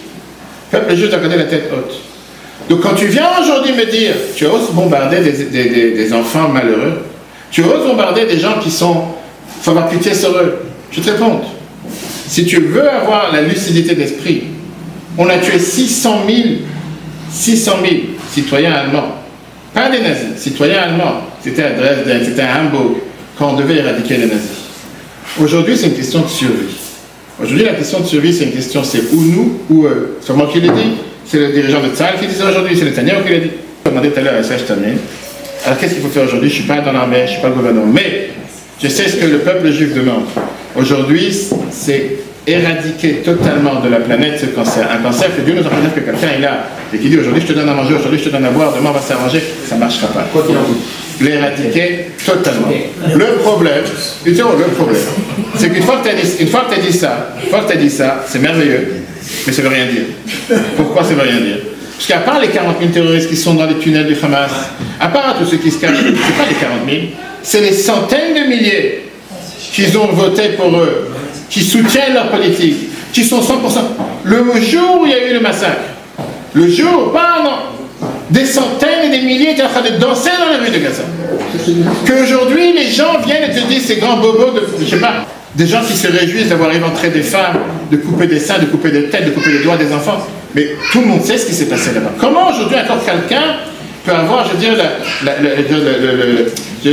le beau discours politiquement correct, mais il y a des gens malheureux. Ça, ce sont des gens malheureux. La réalité est que ceux qui sont vraiment malheureux, ils sont prêts à partir. Et ils partent. Et avec ça, on demande à Israël de construire des hôpitaux de fortune. Dans le sud, dans le sud de Gaza, c'est ce qu'on est en train de faire avec les Américains et l'Égypte, qu'ils ont été déplacés pour l'instant, pendant cette guerre. Ils ne peuvent pas partir en Égypte. Ils laissent pas, alors ils laissent passer. Maintenant, ils sont en train d'être déplacés dans le sud de la bande de Gaza. Mais comme je te dis, mais ça même, c'est une invention qui n'a pas de sens. Parce que les tunnels souterrains, ils sont dans tous les sens. Eux-mêmes, ils sont cachés derrière. Maintenant, comme le général Schwarzkopf, pendant la guerre du Golfe, les gens lui ont demandé, est-ce que tu pardonnes les terroristes? Est-ce que tu pardonnes les terroristes? Général Schwarzkopf, 91. Le général des armées américaines. Il a dit, mon devoir, il dit, ça c'est le devoir de Dieu. Mon devoir, c'est d'arranger le rendez-vous. Depuis le temps qu'on existe, on fait que reculer. Quel pays sur Terre a gagné la guerre des 6 jours et a rendu les territoires juste après? A gagné un morceau de terrain qui a... Depuis 50 ans, on fait que reculer. Et qu'est-ce qu'on fait aujourd'hui? Je ne sais pas si tu réfléchis, on a joué dans un attentat 130 000 réfugiés dans notre terre. Ça, c'est la situation actuelle. Des dizaines et des dizaines de yeshivim, que ce soit du Galil, que ce soit de Kiryat-Shmona, que ce soit du nord ou du sud, qu'on a réfugiés dans nos hôtels et qu'aujourd'hui, le porte-parole de l'armée te dit au moins jusqu'à la fin de l'année, jusqu'à la fin décembre. C'est hallucinant. Pourquoi on est sans arrêt reculé? Les missiles commencent à tomber, on va faire des abris. Les sacs qui tombent, on va se protéger. Les sacs d'hommes de fer. C'est ce qu'on fait depuis 30 ans.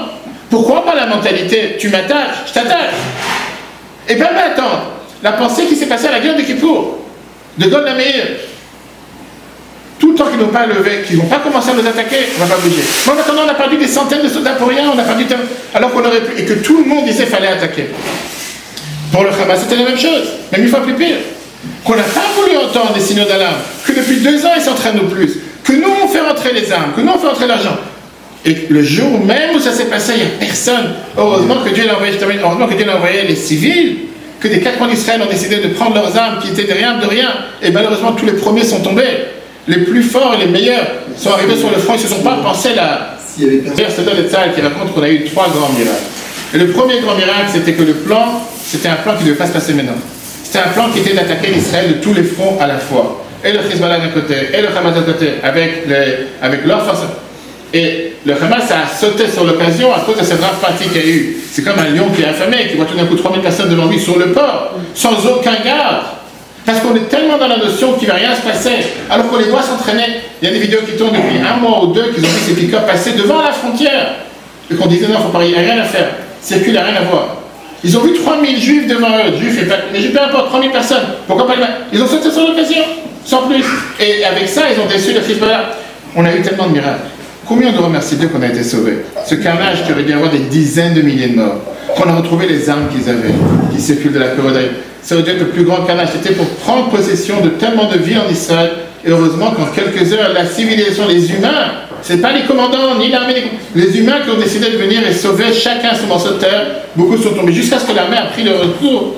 Ça a mis 36 heures pour reprendre ces territoires. Mais au final, heureusement que Dieu nous protège. Musique en parle entre nous. On ne peut pas non plus se dire à chaque fois on n'a fait aucune erreur. Tout le monde dit on a fait des erreurs. C'est facile de dire que tu as fait une erreur. Alors la solution, comme je te dis, tu veux continuer à être humain avec des gens qui ne sont pas humains. Tu veux continuer à être sympa avec des gens qui sont tout sauf des gens qui aiment la vie. Il ne faut pas dire que la fameuse phrase que Golda Meir avait dit, que les jours où ces gens-là, ils vont aimer leurs enfants comme ils nous haïssent, à ce moment-là, on aura l'espoir de pouvoir vivre. La seule différence, c'est que si Israël lâche les armes et s'il ne défend pas, Israël n'existe plus. Le jour où le Hamas décide d'aller à Dubaï, il n'y a plus de guerre. Mais on est d'accord, le monde ne l'entend pas.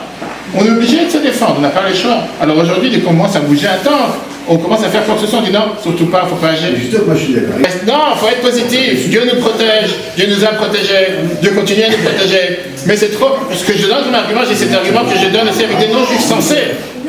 Je dis quand ils te disent, oui, mais les malheureux, de quel malheureux tu parles? Je dis, un moment, il faut arrêter. À chaque fois que je suis en Israël, je parle avec des journalistes ou quoi que ce soit, la presse française, je dis, c'est trop facile de dire qu'Israël c'est un état d'apartheid. Quand tu vois que toute la société arabe travaille en Israël, est intégrée en Israël, peut travailler, peut vivre, sans aucun problème. Un juif, j'ai demandé tout à l'heure à quelqu'un, est-ce que tu as mis les points de pied à Gaza? Un juif, aujourd'hui, tu te trompes dans la rue avec Waze. Tu vas du côté de Ramallah ou du côté d'un autre, tu reviens pas vivant. Alors qu'eux, ils sont à l'intérieur de chez nous. Pourquoi chacun d'entre nous ne peut pas répondre à ces questions de manière la plus simple? Nous sommes un état d'apartheid. Le seul pays au monde qui accepte tous les plus grands ennemis que nous avons à l'intérieur de nous et qu'on les fait lever dans notre gouvernement. Qui te crachent à la figure à l'endroit de journaux comme Ahmed Tibi et tous les autres. Et qui vont le lendemain à Gaza ou dans la presse internationale parler contre Israël. Alors au final, on doit prier. On doit se renforcer dans la Torah et les mitzvot. On voit combien de centaines de milliers de nos frères et sœurs mettent les tefilines, des mezuzot. Au contraire, en Israël, les gens ne vont pas se penser la question s'il faut enlever les mezuzot ou se cacher. Bien au contraire. On a des dizaines de milliers de nos frères et sœurs qui mettent les tefilines pour la première fois. Des soldats et pas des soldats. J'ai une vidéo d'un docteur à Billington qui a mis les tefilines hier pour la première fois. Il a 58 ans. Il a dit depuis l'âge de 40 ans, il n'a pas mis. Il est laïque, il vient du kibbutz Nagba. Et il lui a demandé pourquoi tu as mis les tefilines. Quel rapport? Tu es venu tomber sur la tête. Il fait, non, je me suis senti qu'avec tout ce qui s'est passé, qu'est-ce qui me rend juif? Le fait que j'habite au kibbutz Nagba ou le fait que je fais. Et il a mis les tefilines en pleurant, c'est lui qui raconte. Et ça, c'est notre devoir. Notre devoir aujourd'hui, c'est de rajouter, parce qu'on fait, on n'est pas dans l'armée, on n'est pas dans le gouvernement, on ne pourra pas changer en parlant entre nous grand-chose, à part peut-être toi, mais pas moi. Nous, on doit se renforcer dans la Torah. Les mitzvot, être encore plus fiers de qui nous sommes. Et pas commencer à avoir des questions que je tous les jours. Je ne il ne faut pas j'enlève mes mezuzot. Quelqu'un m'a écrit de ça d'ailleurs. Peut-être qu'il faudrait que je rentre mes mezuzot à la maison, j'étais tombé sur la tête. Céder à la panique, céder à la peur. Parce que tu penses que mettant les mezuzot à la maison, on va pas se penser que c'est une maison juive. Au final, fiers de qui nous sommes, fiers de notre terre, fiers de notre Torah. Remercions mon Dieu tous les jours pour les miracles que Dieu nous a fait. Prions que Dieu mette le cerveau qu'il faut dans tous ces dirigeants, qu'on fasse le travail qu'il faut et surtout que Dieu protège nos soldats, qui réussissent dans la mission d'éradiquer ce cancer et ses ennemis une fois pour toutes, sans s'arrêter jusqu'au dernier. Pas s'arrêter au milieu comme on l'a fait jusqu'à présent, d'aller jusqu'au dernier. Et que Dieu fasse que plus jamais on entend de ces pogroms et de ces malheurs avec la Médine Moshe. Amen. Israeli tanks and troops, backed by air and sea bombardment, crossed into Lebanon before dawn. The aim of the invasion was to stop attacks into Israel. The Rebbe said you went into Lebanon in self-defense because there was terrorism emanating from Lebanese territory. Palestinian guerrillas struck at the northern Israeli town of Ma'alot. Of the 100 children held hostage by the guerrillas, 20 died and 70 were injured in the shootout with Israeli troops.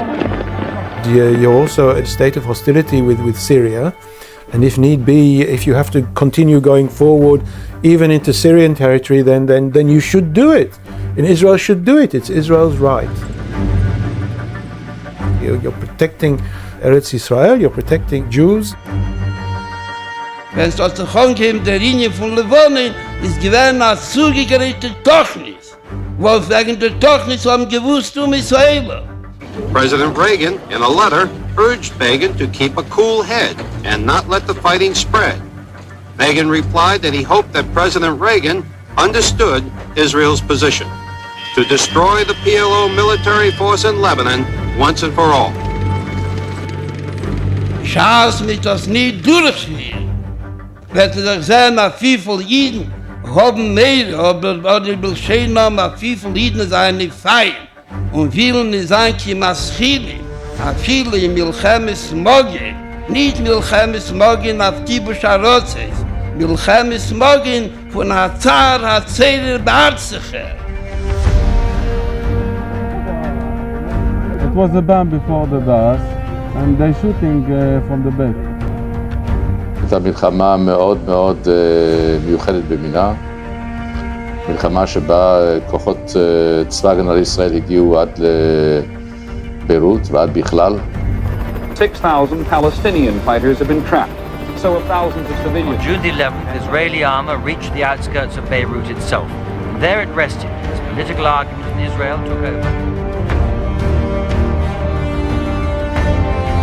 Dies steht mir dort in einer Masse Miuchet, in einer speziellen Masse, was mir darf beistehen dem Nisoi, was hat schon getroffen und mit Rahman al-Islam durchgefallen.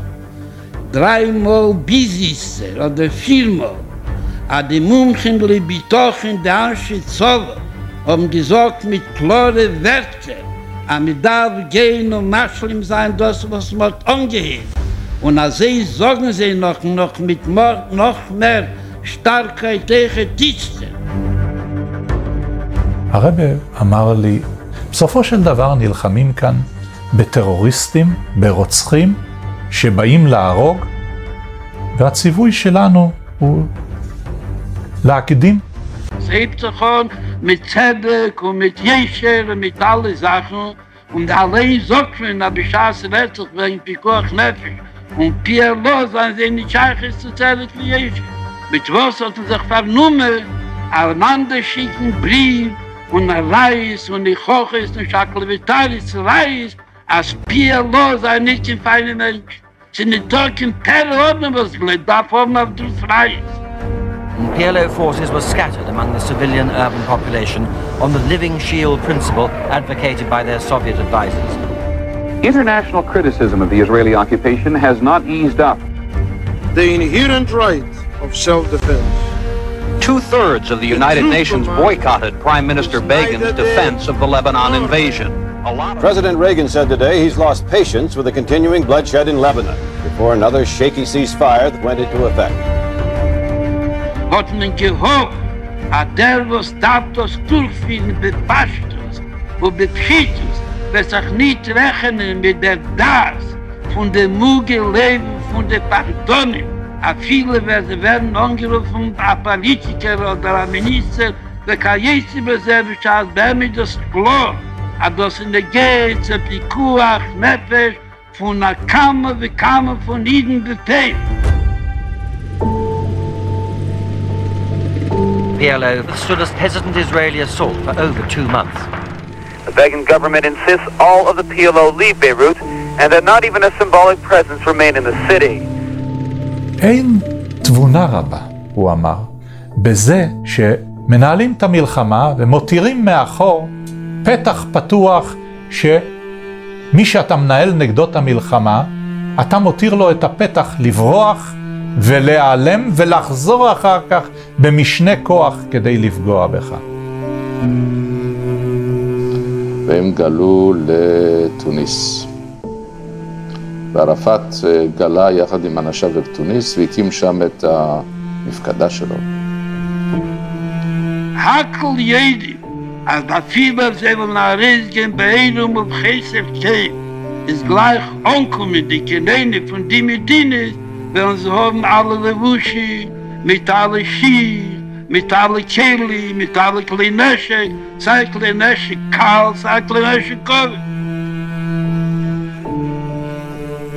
Bemerkt in der Ruf, keine Sache nicht gewinnen. Israel is very fragile, very touchy from pressures they put on her politically from outside. So what I understand from the rabbi is to stand against all those pressures. Wenn ein Muncha in Unione betochen, wo das in die Anschizowo sagen, als sie dürfen sich fühlen, wird das eine Anweisung von Shulchan Aruch, eine Anweisung von den Mebischen, dass sie der Emisse Weg zu einem Emisse Scholem und zu einem noch bis wann der Scholem wird werden bei Milui, hat mich schön, der Muschaften wie ein Machrid. We need something more spiritual to hold the oil in line. And for me, it was the rabbi meeting. לפי זיכרוני, הפגישה ארכה כשעתיים. ועסקנו במלחמת לבנון, ואני חושב שהיה לו חזון גדול. והוא לא נטש את החזון אפילו לרגע. Sag, was tut weh, hat mit der Brennen, das muss man auch geschreit haben. Weiß, als schreit wird, weiß ich nicht kleiner werden. Aber nicht, schreit mit seiner Sechel. Schreit, was tut weh. Da ist da ein Kolpon und etwas, was Hoffnung. Aber ich schreie noch einmal und noch einmal. Und nicht nur nachher ein Targu, nur mit Zeta, mich schämt sich nicht und mich schreit es. In Efsche wird das Sov der Nehmen und mit Einstellen beloschen an die Priorities. Als zum allen Menschen darf man versorgen, wie Tochen von der Hadorim Oleo, von den Jiden und Nicht-Jiden, was gefunden sich in Eretz Akeid. Und besorgen das in der Echid, in der Chatev, lechilerisch, mit den Bitochen, den Babischen, was Shemer Yisroel, Leonon und Leishon. Le cours sera replay sur retour.fr, on peut recevoir les cours.